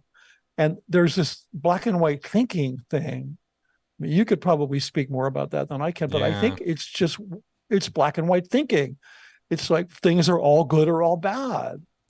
So it can be both. That's what I'm saying. Yeah, for sure. For sure. How interesting. Yeah. How interesting. I mean, it's just an enigma. It's just an interesting thing to try to understand, because the more understanding we have, the more we might possibly be able to predict where things are going. That's always my effort, is trying to figure things out and where things are going. Sure. Yeah. And, I mean, human behavior is so complicated. I know it is. It absolutely is. And when you're dealing with somebody like Miscavige, it becomes 10 times more complicated because of all the layers of deception. But it's an endlessly fascinating puzzle for me that I'm constantly tinkering with. Yeah. And information is what helps me tinker with it. So that's why that's why I grill you about these things. Because it is seemingly contradictory behavior, and yet you're absolutely right. All of us are capable of incredibly contradictory and even hypocritical behavior. That's just par for the course. So it makes sense to me. And think about this. Can I just interject one thing? Sure. Think about this. Think about the most effective way to keep people off balance. Okay. Yeah. What is that? Smack them and then give them a hug. Exactly. It's an effective tool for controlling people. Is you don't know, like you could be rewarded for something, you could be hated for something, you could be blamed for something you didn't do, and then you could be incredibly rewarded. I mean, the guy that was made the dumpster IC, right? Yeah. He later graduated, I guess you could say, to the grounds department, and he took an interest in trees, and he went and became a licensed arborist and started taking care of the trees. And he did some wonderful work with the trees at Gold. And he was acknowledged very highly by Miscavige for his work with the trees. So, and that sends this message out to everybody that, he was just wrong. So he got busted in the dumpster, but then he made his way back into his good graces by becoming an arborist. I mean, that guy's been gone for years. I'm sure he went out and hopefully became a professional arborist and made some real cash, because that's a good job. Okay, well, let me ask you a couple questions off the comments from some super chats here, because Sure, these are good questions to ask. And this is also from Stephanie Sandoval. She says, since doing all the interviews, have they put a PI on you yet or started any fair gaming? No, because I'm on the payroll. So no, I'm just so a plant. You haven't noticed anything yet? No, I haven't. I kind of don't care. I have a book called Scientology, the Big Lie, How I Made an Evil Cult Look Good. And before I promoted that title, which it's almost done, I thought I should probably go buy Mitch Brisker, The Big Liar. You might want to get hold of a couple domain names. Yeah. No, but I don't care. I literally don't care, because cool. There's no end to the kind of stuff. I couldn't compete with them on buying enough. I mean, no. You'll never keep up with OSA as far as their fair plus game they have stuff. everything in my folders. They could, but they make themselves look bad. I don't care. Like it's like, like when they send these letters to Leah Remini when she was doing the show, and first thing she'd come out and read the letter, and everybody, all million people watching the show would be like, boy, those people really suck. So I'm just not all that concerned about it. I mean, I don't know. I guess they could figure something out.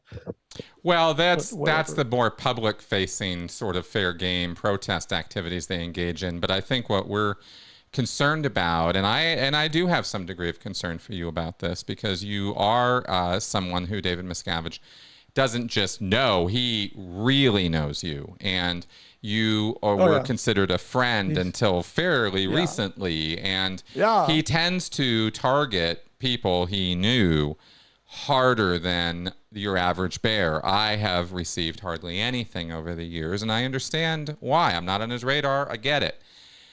You are in a very different position, and I think you're going to want to keep those eyes open, because a lot of the private fair gaming activities that's not meant for, the public to see or hear about or know is actually some of the worst stuff they get up to. Well, I'm going to be producing content. I have quite a number of ideas of things that I think people would be interested in. So good.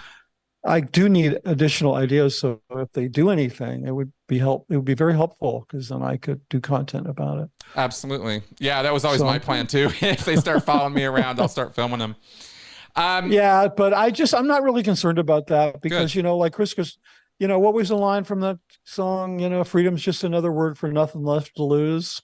Right. So, right. I don't have a lot to Janice. lose. I mean, I've kind of lost it all. I'm sort of trying to rebuild a life. So fair game me, whatever, Right.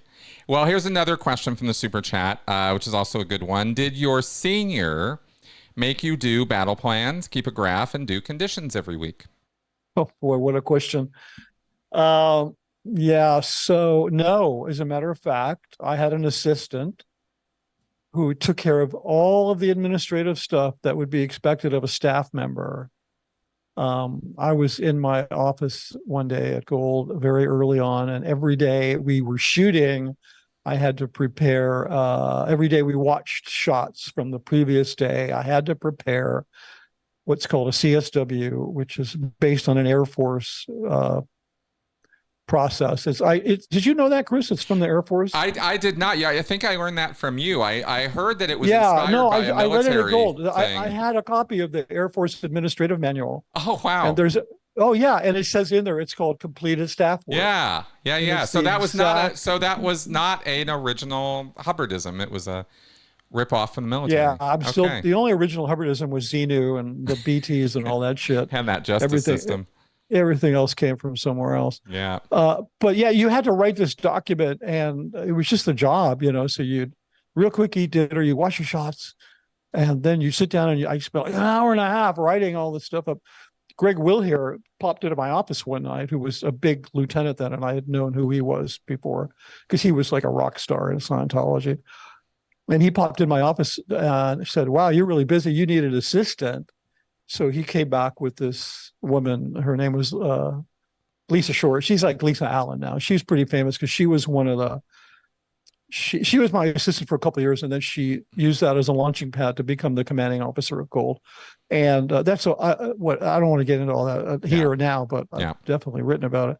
But so yeah, I lost my train of thought. So I would do this. Yeah. So you're talking about CSWs and stuff. Yeah. And so then I got an assistant, and between her and the script supervisor, they would just put everything together, and I would like polish it off, and somebody would do my battle plan and my best. But then I went to, 25 years later, I went to Scientology Media Productions, and I got in a lot of trouble down there after a year and a half or so, which I'm sure everybody will be hearing about. Well, I've written about it in my book.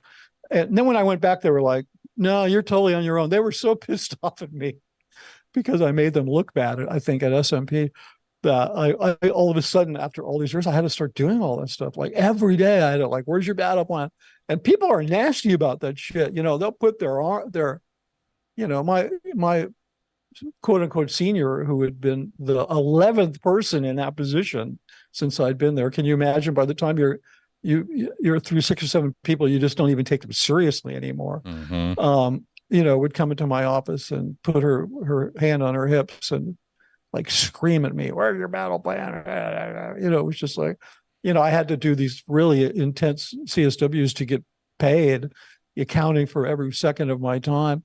And, they'd get rejected time after time. At the end, things got really bad. I mean, it was... they can use the bureaucracy in very interesting ways to completely stop Yeah, but you. I was not... I was sort of kept...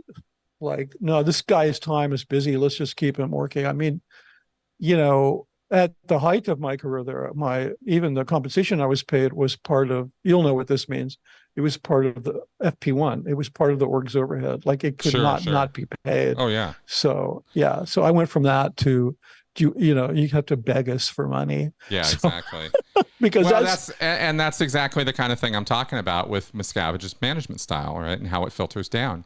That wasn't really so much him. That wasn't so much him. No. I'm talking about the concentric circle effect of Miscavige's. Oh, well, those people nonsense, that were operating that way, they were operating that way as under his purview. Yeah. Even if it wasn't under his direct direction. Right. There was all these little mini Miscaviges running around. It was like the management style is essentially this.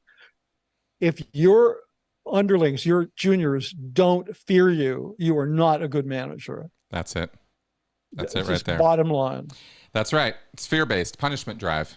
Again, and this was one of those things that, just to return to this older theme that we've talked about in other shows, this is one of the things that convinced me that Miscavige was not a true believer and didn't study Scientology or know it, because L. Ron Hubbard specifically wrote, even if he didn't follow his own damn advice, he wrote that punishment drive is the worst way to run an organization. You absolutely are not going to get results doing that.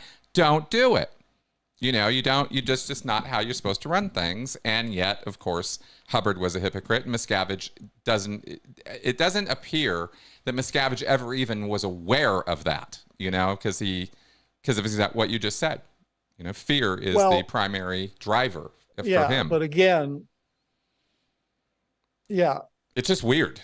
It's just so weird because so many of the people who have left Scientology over the years, myself included, the first thing that we would see and notice and couldn't keep up with or deal with anymore were those kinds of contradictions, where you would read in Science of Survival or in many, many policy letters, this is how you executive over people. This is how you're a good senior. And then you would proceed to watch Miscavige do exactly the opposite, or your local senior do exactly the opposite of that, and wonder, have you even read this stuff? Like, do you even know the subject Yeah. you're administering? You know, Yeah. that's what always kind of what I always returned to when I was trying to evaluate whether Miscavige was a true believer or not. Was, well, does he adhere to any of Right. Scientology?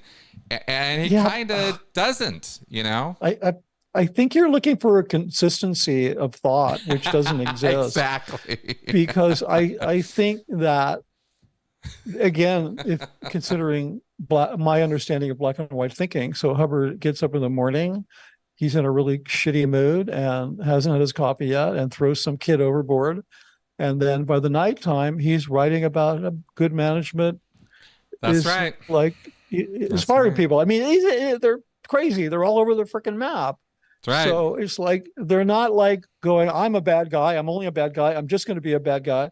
They're not. They're like, oh, I'm bad. Oh, I'm good. Oh, I'm bad. Oh, I'm good. Or I'm not really bad. Or I can't handle it. It's just nuts, man. I mean, um, there's in the book, I think it's in The Creation of Human Ability. There is a great example of what you're talking about. And Hubbard describes teaching style.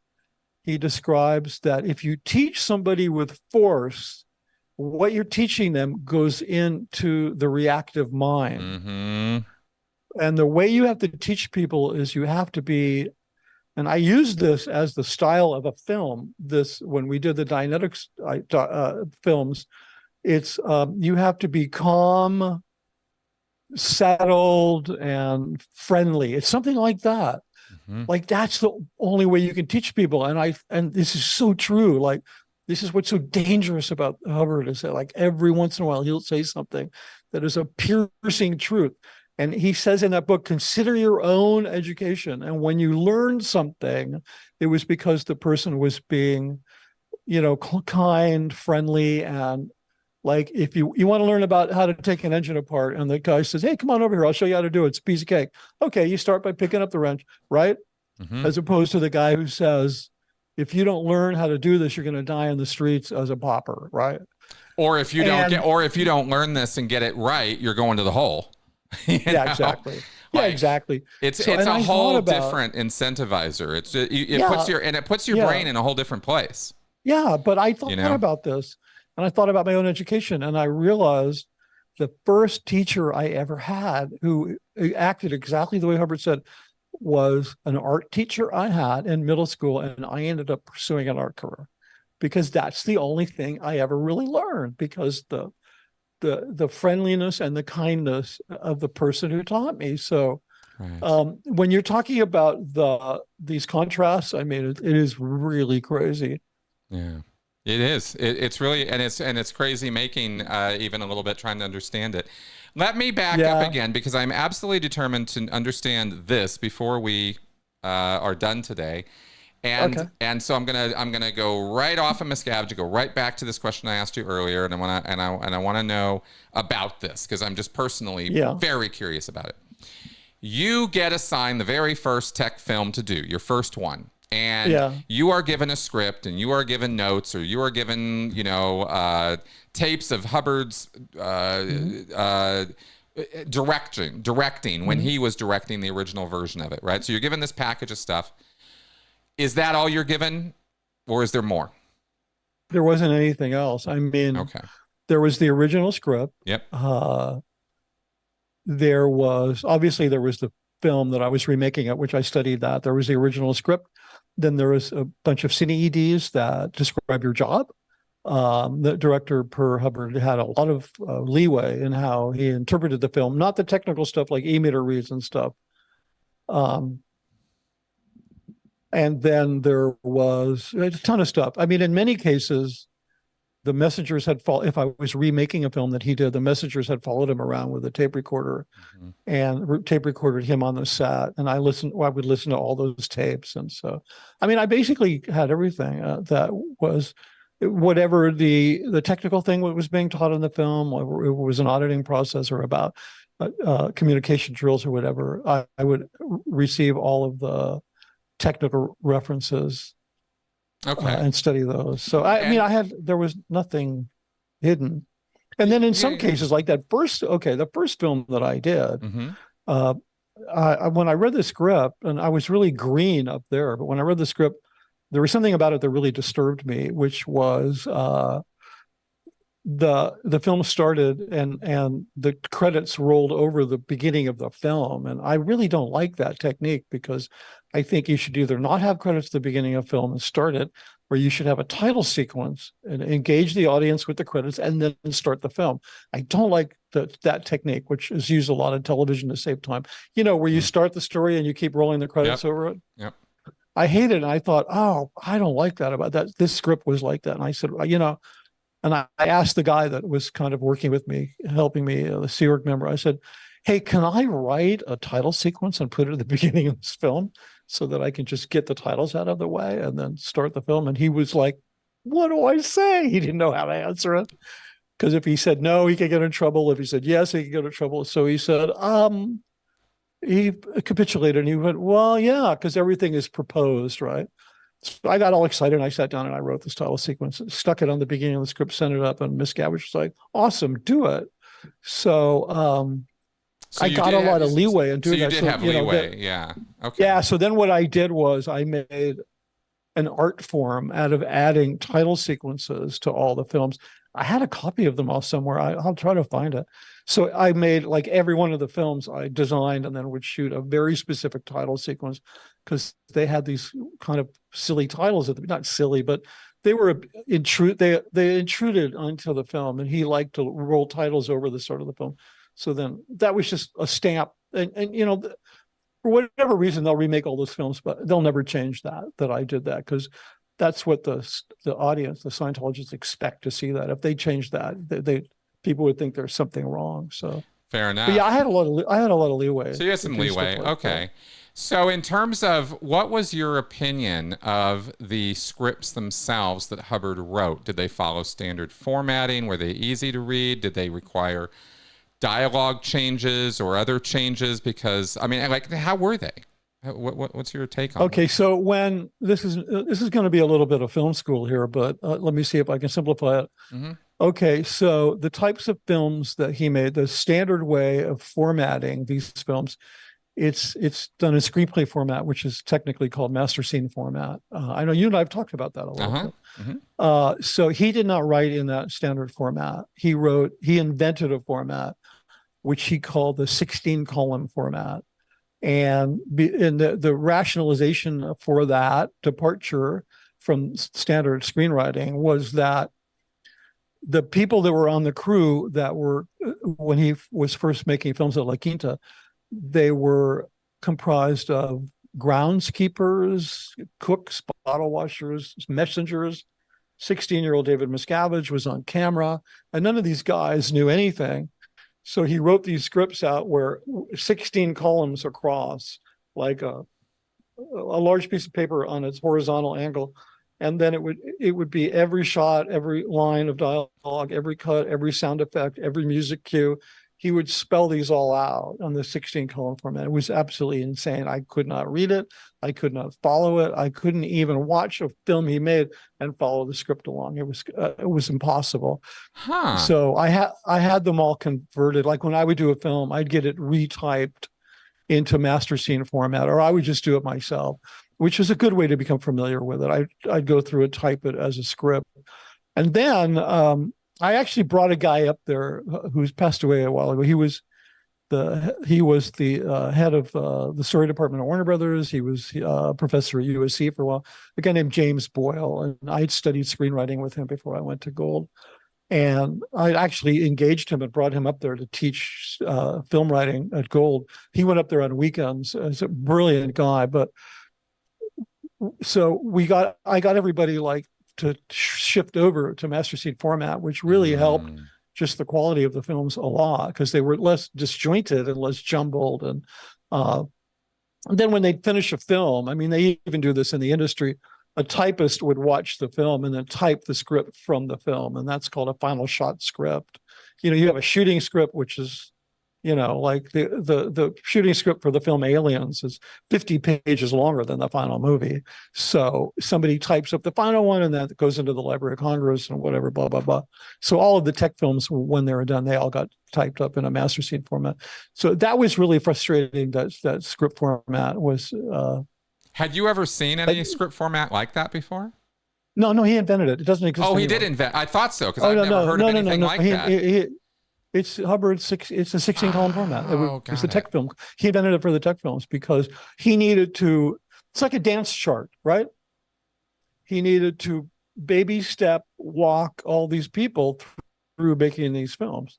But even a professional such as yourself who had made films couldn't make heads or tails of of what he had put together, which is interesting to me. Yeah, I mean, you could get it. I mean, the problem with it is that the format that a film is written in, it's a very specific graphic layout, a formatted text that is intended to it's constructed from top to bottom.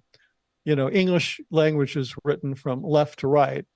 Screenplays are written from top to bottom. And the formatting and the construction of the words on the page flow downward in a way that are intended to duplicate a continuous flow of motion. That's the trick of writing a screenplay, right? And it's not an easy thing to do. But a well-written screenplay triggers a movie in your head, right? So when you read this master scene format, I mean, the 16 column format of Hubbard's, it was just, you'd get a piece and a piece, and then you get the music, and then you get that happened. You never could see the film. It would never flow. Right. You see what I'm saying? I do. It was very, very difficult to pre-visualize the film. So that was, interesting. The first innovation I did there was to switch everything to master scene format. The second innovation I did there was to convince them to stop shooting 16 millimeter film and start shooting 35, because they release on 16 and they certainly had the money to do it. And 16 shooting on 35 and reducing to 16 still has the look of a 35 millimeter film, where 16 millimeters, it's a toy format. It's never going to look as good. That took 2 years because Hubbard had written things about why you should shoot in 16. And it took 2 years to get them to start shooting Kodak film because, oh my God. Oh yeah, didn't he have some problem with Kodak? Yeah, it was really funny. He would rag on Kodak all the time. Yeah, the reason is a very specific reason. There was a very specific film stock, 7248, or in motion picture stock, 72 means 16 millimeter, 52 means 35 millimeter. And 48 is the emulsion. So there was this I think The Godfather was probably shot in 5248. And Hubbard loved this film stock. I'm sorry, I'm hearing there's some noise that's just kind of distracting. Oh. No, so yeah, okay. Anyway, so hopefully you're not hearing it. Anyway, so they discontinued it. They discontinued.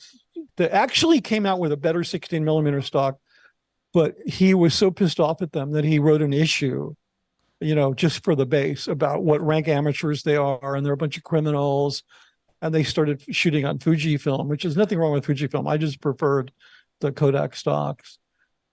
So yeah, that took like 2 years and like lots of tests in the lab and blah, blah, blah. But eventually we built a film lab up there, which was one of the highest quality labs anywhere in the world, like literally, because they didn't have the pressure of having to make money off the lab. They could run the lab really slow, run the film slow, run the temperatures at a cooler, to run the chemicals at a cooler temperature. And that lab was set up in cooperation with Kodak. So it was pretty funny. Wow. I don't think they ever showed we had an engineer who came out there and worked with us setting up the lab. And then that lab was actually a beta site for testing film stocks from Eastman Kodak. And, but we never showed the guy the excoriating. No, of course not. Of course not. No. Yeah. Okay, so you have this bizarro script which you have to turn into a master scene format. You have all these cues and all this other information given in this long 16 column format thing. which from my understanding of, I'm not a film school grad, but from my understanding of how script writing and pre-production works, those are things that are figured out after you've got a finalized screenplay, where you break it down, storyboard it, shot by shot, figure out where things are going to be. That's kind of how the process usually goes. Yeah. Yeah, it does. I mean, depending on the kind of story you're trying to tell, you might have music cues in there. You might have, it might be sort of like a musically oriented sort of film. Maybe you have ideas about soundtrack material that you've already gotten or want to pursue getting the rights to, and you might make notes about a musical cue. There's ways to do that in a screenplay. You don't want to make the reader stop and read your ideas about music. Right. You want to just keep the story going. So that was the thing that was kind of missing there. Right. So this was one of the things that you sort of had to bring in and upgrade them about in order to do this whole process. Were they engaging in, when you got there, I mean, I'm just kind of wondering, what the state of things was as far as, did they understand the pre-production process and do that breakdown and figure and storyboard things out and work out all the cues and everything? Or was it still such a jumbled mess that they hadn't even figured that part out? No, there was a document. It was actually a CineED. It's called the Pre-Production Checklist, and I think it has about 120 items on it. Jesus. And it was compiled by somebody in Cine who worked closely with Hubbard. He approved it. She compiled it for him, and it basically broke down the production of a film up till the point it went into editing, from the very first development stage all the way through till you handed it off to editing.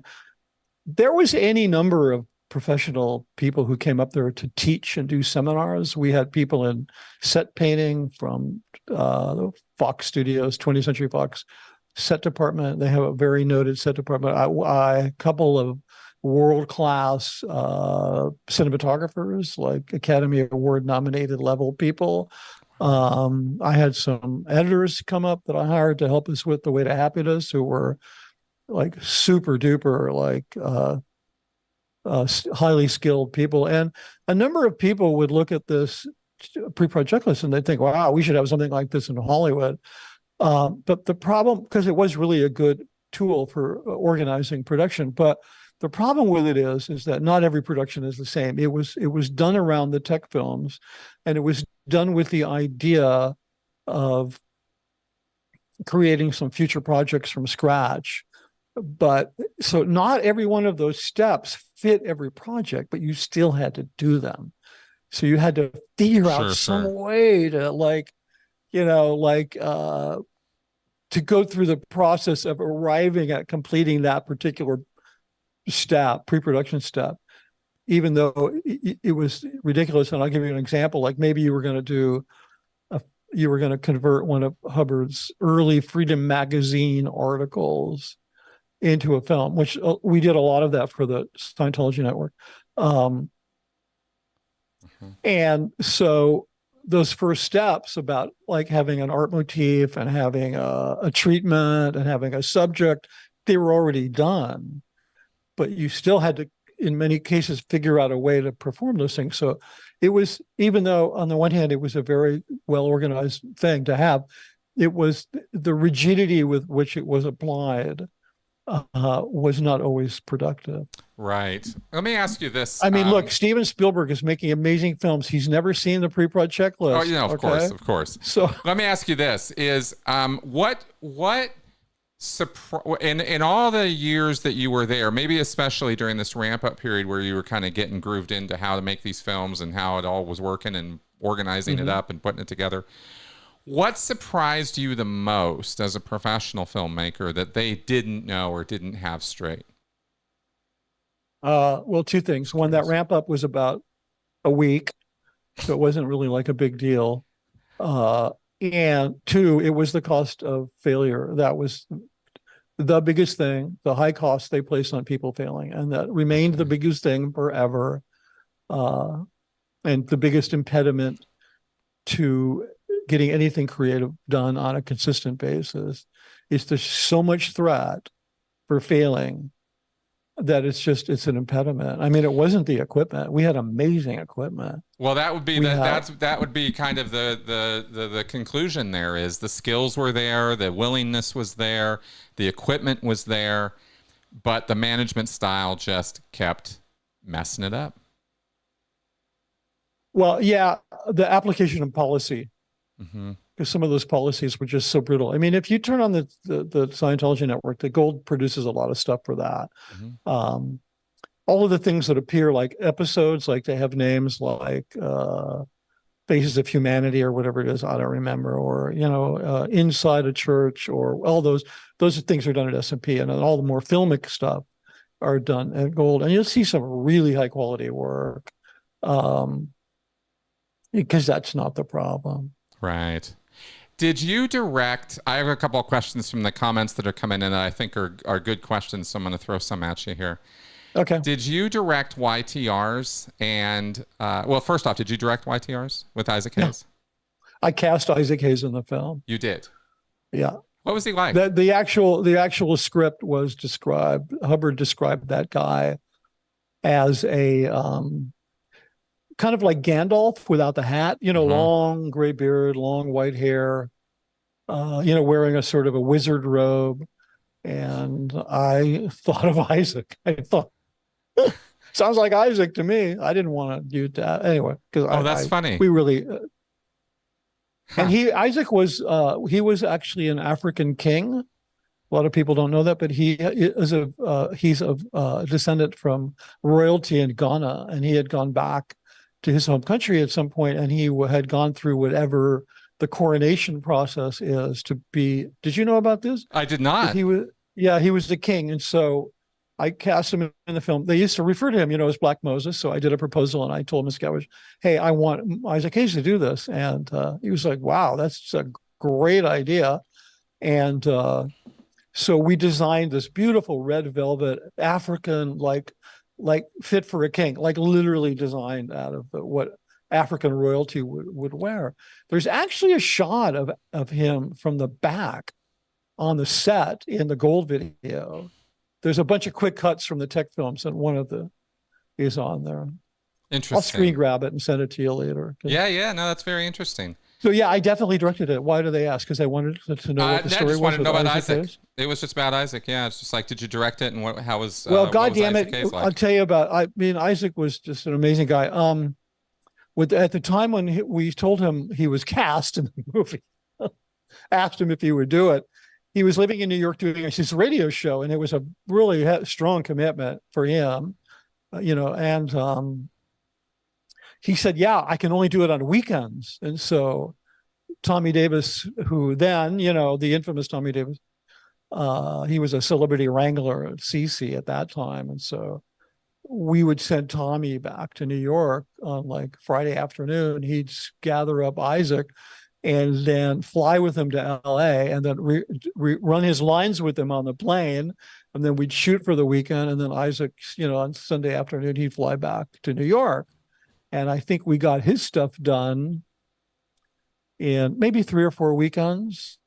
Wow, one of which fell on my birthday. And he came in with the crew to the small dining room where I was having dinner. And he came in singing me happy birthday. And nobody bothered to have a camera or video it. So I was just like, that's a Sea Org base.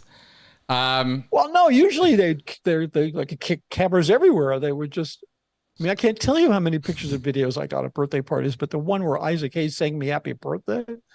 Interesting. I only have a mental remembrance of it, but yeah, Isaac was great guy. We loved Isaac. He was just interesting. And there's a couple other questions here about the Battlefield Earth movie.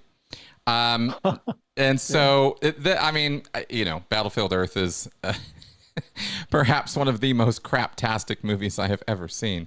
Well, the guy who wrote it, I forgot his name, the guy who wrote the screenplay, did the adaptation. He did say later that he apologized for making, in his words, the suckiest movie ever. Oh yeah. So, Oh yeah. And Roger Christian, the director, has graciously accepted his Golden Raspberry Award. yeah, but he never apologized, and he No, needs he to. didn't. He didn't. He's still kind of weirdly proud of it. Were Yeah. you, the question is, were you aware Miscavige was dictating directions for Battlefield Earth from its daily rushes? I had a very strong suspicion. I didn't have direct knowledge of it because we had nothing to do with Battlefield Earth at Gold. Okay. It was done through administratively in Scientology. The touch point was author services, Right. because they were responsible for all of that kind of work. And Right. if you're going to make a movie out of, my first reaction was, if you're going to make a movie out of any of Hubbard's books, that would be the last one you'd pick. That's At the interesting. time, I Why thought would you maybe say, why would you say that? it's too long, it's too complicated, and those kinds of stories, when they made that movie, they were being done as multi-part television series, Mm-hmm. and that book possibly could have been a success, that movie, if they had broken it up into 4 or 6 chapters and actually Right. had good people doing it and not interfered with it.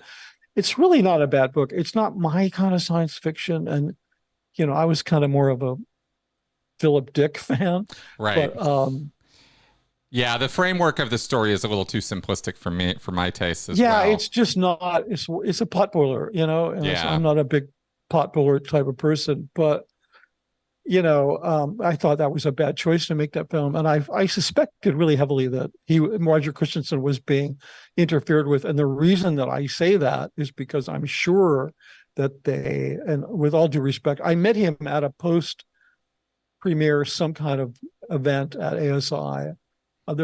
They invited a bunch of people there. Roger Christian was there, and I spoke with him at length about the film and blah blah blah. And I got a chance to take his temperature, and he seemed to me to be the kind of guy that if you were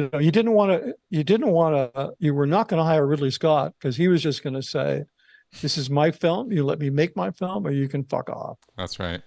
Yeah, and so Roger they was not hired that kind of person. Nah, he was not. I mean, No. I don't really even know the guy, but he came out of a different different skill set. I think he had been an art director or something. I mean, there've been some good filmmakers that came out of that, but he just seemed to me about a guy that you could run. You know what I'm saying? You give him notes and he'd go, "Oh, okay." He just seemed like that kind of guy. So when I met him and spoke with him, I kind of walked out of there going, "Oh, I get it. They just really interfered with him," because anybody that from a director's viewpoint, anybody that made that bad a film, they must have been interfered with. There's no way that anybody who was worth 2 cents wouldn't have just walked. But he probably saw it as an opportunity. There's Oh, a no, funny. of I'll course. tell you. Sure. Well, that makes sense. Let me ask you another question here from the comments, because we have a few of them here, and I wanted to get to a couple of these and then maybe move toward wrapping up, because we've been at it for Okay, great. a little over 2 hours now. Wow. Yeah, I know. Time flies. It really does when you're live. And some of these are really good questions. Let me ask you some of these. This one I'm a little confused about, so maybe you will understand. Does Mitch know about why a huge fuss was made at Scientology TV launch about shows that never happened? Live or current affairs type stuff, a Freedom TV show. Is there a story why it didn't happen? Any remarks on that? Well, it's hyperbole and vaporware. I guess, well, it's not vaporware because that would be software, but it was like vapor programming. Well, I was involved very much so in the pre-launch. I produced their pre-launch 2-minute statement that announced the station to the industry. I can tell you this. When there was a period of years where I would be in meetings and Miscavige would say to me things like, "Hey, Mitch, how would you like to work with a bunch of young people at another studio?" Like he was cooking something up. And he's like, "I don't mean to bullbait you about your age, but hey, how'd you like to work with a bunch of young people?" And it's like, who wouldn't? And for a few years, he'd been looking for a studio to buy because he wanted to move event production away from gold forever, because the international events were being produced at gold. It was a very interruptive to the film production, and it was always a problem. And gold was never intended to do events and to do marketing. It was just there supposed to do films. So he'd been looking for a studio for a while. After Anonymous blew up, he started it pretty much after 2008, but we became very engaged in the internet, which is a whole nother story, very engaged with messaging and, SEO and reputation management, and brought in some real heavy hitter people and created all those tons and tons. I mean, I'm willing to bet you that Scientology has more glossy web pages on the internet than any organization in the entire planet, when you add up all of its affiliated organizations and all of its churches and so forth. So what he was really focused on was countering this thing, all of the negative PR in the press. And he thought that by having his own broadcast facility, he could counter that stuff. And the way he put it was, I'm going to have my own station and I'm going to fuck them up. Right. Because he's from East Philly or whatever it is. And that's how you say it. But he never really considered that you need to have an audience that's listening to you. Like, that's what CNN has. Like, that's what all of the corporate media has. They have these large audiences. He could go on TV all he wants and like expose the evil of, the corporate media that was being unfair to him, but who the hell is watching, right? So in the build up to the studio, it was like, they put in a big set, and like this was going to be a news set, and there was going to be nicely news. They built this incredible podcast station with maybe 6 mics, best one I've ever seen at any facility for radio and podcasting. And it's never, it's just been, they dust it off once a week. Right. They never use it. The studios, nothing was ever shot in the studios. They just use them to put big tables in to lay out stuff for projects, lay out photos to figure out how to shoot videos and stuff like that. But all of this kind of newsy stuff, it just never happened. And all that ever happened was this like self-interested infomercials. So the only story of that is that there was just no follow through on it. And the reason is because he obsessively did nothing with the studio but focus on Scientology and think that was going to change the story or the perception of the church, which it doesn't. So, and when I went there, I thought we need to focus on the world. So if the world sees how Scientology views the world in a positive way, they'll think positive about us. If we only broadcast what we want you to think about us, they're going to continue to think we're fucking crazy. Right. So I didn't really last there. I was hoping that studio, because it had priorly been KCET, and KCET was very engaged with the Los Angeles community. I thought Scientology taking it over, that we should engage with the community. We should reach out to artists and human rights activists, and we should help give them a platform, and and have contests for young filmmakers, and sponsor their PSAs, and but all he did was he wanted to make a video about the CST project, the preservation project, and I worked on the beginning of that. I was at Gold when they finished it, and he said to me, when they see the care that we take to preserve our scripture. We're the only religion in the world that, grew up in the time of its founder, and we have all of our founders' scriptures. And when they see how much trouble we go through, and boy, they do go a lot of trouble, and they are world-class experts on preservation, they're going to know we're not some evil cult, man. We are the real deal. And yeah, I know it's such utter delusion that it's because you look at it and you think, you're not an evil. The best you can say is, okay, you're not an evil cult, but you're like a doomsday cult. Like, it's still the weirdest thing in the world to people, to what they do, because they never knew how to explain it properly. No, not at all. They explained it as in, we're the best. look what we do. Right. And it's just not the right explanation. I mean, there are a million off ramps for them to stop being a destructive cult. Absolutely. They could put a sign up in every org and they're utterly incapable of ever getting off the freeway. That's the point, you know? Yeah, no, it's impossible. It is impossible. And it's actually, it's just kind of one of those things where all you can kind of do from the outside. There's a period of time, and maybe you'll connect with what I'm going to say here. There's a period of time when you leave Scientology that goes on for quite some time. At least it did for me, and I've noted it with others as well, where you adopt this viewpoint of, you guys could actually do this right. You could do all of this right. It would just take just a turn over here, just bring that dial down, and you guys could actually succeed. And then you realize over time, as you recover and get out of that headspace and come back into the real world fully, that those possibilities are not really possibilities. They don't really exist. There is no chance, in other words, that he is going to change or they are going to change. And that's a tough place to come to. I don't know if that started dawning on you yet. You're very freshly out. It took me years to get there. Some people I've seen out longer than me who still think, oh, someday they'll change, and they're not going to.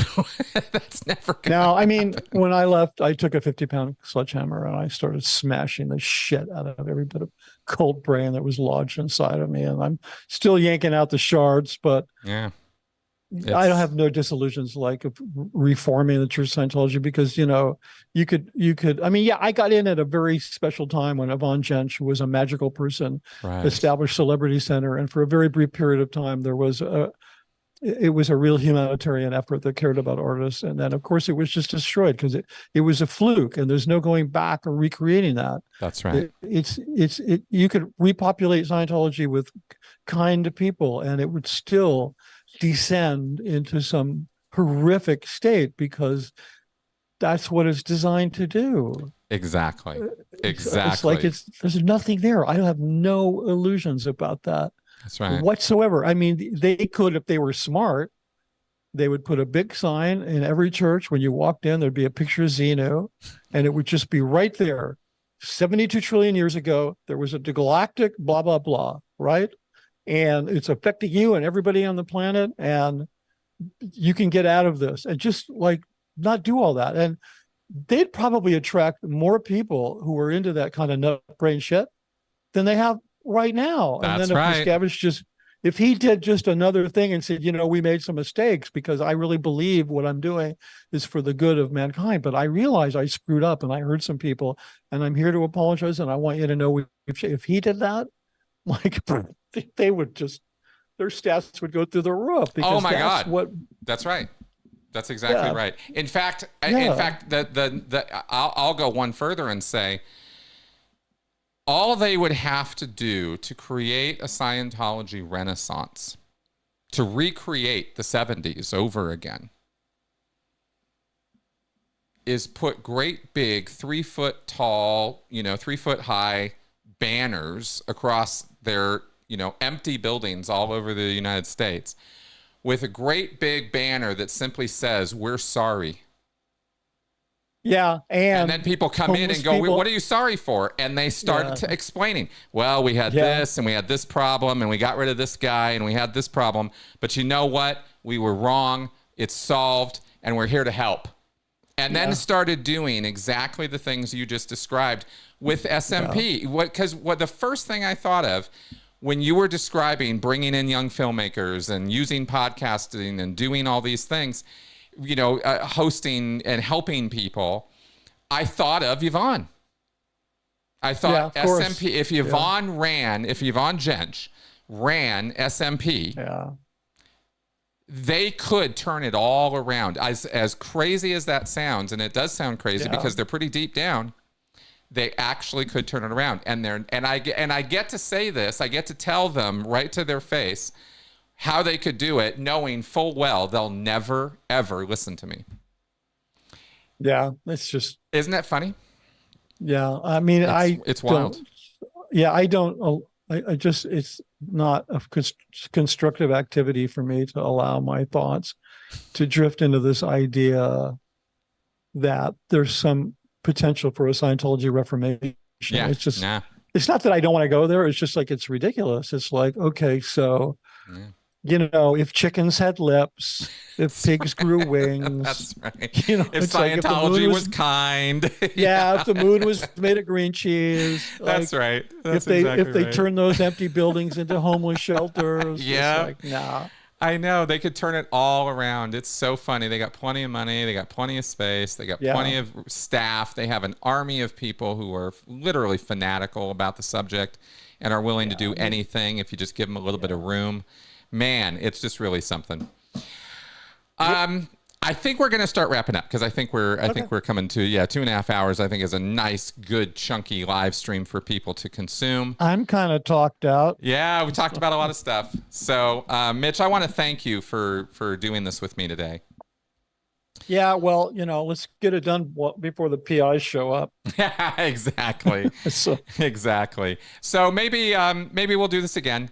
And I hope so. I still have pages of questions for you. I'm gonna have to figure out how to combine and shorten these things up so I can get kind of more to the point from how we do things. You won't be able to do that, Chris. I will. Let's just face it. We're always going to have 2-hour sessions. It's just like. That's probably true. It's probably true. We just get over it because it's like, we've spoken on the phone for, hey, can I call you quickly? And then like an hour later, we're like. Exactly. It's just kind of one of those things that we do. Yeah. All right, folks out there, let's go ahead and wrap up. I very much appreciate all the super chats. Thank you guys for showing some support and love in this direction. I want to encourage everybody to join, become a member on this channel, sign up on Patreon, show me some love through PayPal. There's so many ways to help support the channel, but realize this is 100% fan funded, right? These lights are on because of you guys, and these microphones work because of you guys. And I would love to continue doing this, so I need your support to do so. And that being put out there as that's my end of the thing. Did you have anything you wanted to say about any future things before we end off here, Mitch? Well, I happened to glance down at a couple of questions. Somebody asked if I'm in the Valley. Almost. I'm in Studio City, Valley adjacent. But hey, if you have questions for me, you can go to my channel. There's nothing on it except a 15-second promo for my book. But if you go there and subscribe and hit the notification bell, you'll get nothing except you'll be alerted you'll get a notification when the book comes out. And you can also reach me at Scientology, the Big Lie, all one word, at gmail.com. If we didn't answer any, if you do have questions for me that you'd like me to answer, I will try to get to them. Awesome. And what are your thoughts on when you're going to have a finalized manuscript? And are you self-publishing? Well, believe it. No, I'm going to self-publish it. I mean, I did pursue getting a publisher, but basically, the publishing world. I mean, if you're not a celebrity or worked with Hubbard every single day, they don't want to hear about it. But fortunately, what I discovered was that the publishing industry has gone through the same transformation as the music industry. You don't need a record label anymore. That's right. You don't need a publisher anymore. So it'll be initially on Amazon and on Apple Books. It'll initially be a paperback and an ebook. I'm literally a few days away from finishing. I only have a few pages left, and I had the thing really mapped out. I have to do a second draft, and I'm hoping to do it quickly. I don't know how long it'll take. Cool. And I have some good editors who have volunteered to help me because I'm on a zero budget. So, but yeah, I don't want to get it out, but I'm not here to push a book. I'm here to tell a story that I hope will help other people. You do keep dropping that this is told in the book, and this is in the book, and this is in the book. So I think people are anxious to read your book. I know. I don't mean to do that. It's just that one of the reasons I'm not. I know it sounds like I'm pushing it, but I'm like, oh yeah, I wrote about that because I really had to. It was part of like that book is like my 50-pound hammer that I use to kind of smash all the cult brain out of my mind, so that it really got me thinking about things and putting things in framework, and reframing things and digging down and stuff. That's why I, as a reference point, I go, oh yeah, I wrote about that. Well, But I know there's some things I left out, so I need to make another pass through it. Fair enough. Well, as soon as you know, let me know. We'll let everybody else know. Yeah, but go to the Scientology, The Big Lie: How I Made an Evil Cult Look Good, which and yeah, just leave a notification and subscribe, and then you'll find out about the book. And I might be dropping. There's some other content I want to drop in advance of that, so great. It might be worth your time. I'll try to make it worth your time to visit there. So cool. All right, Mitch, thanks a lot. Everybody out there, thank you very much for coming around. See you guys soon. Yeah, thanks. And thanks for your questions. And thank you, Chris. You bet. Bye-bye. Bye. All right. Good.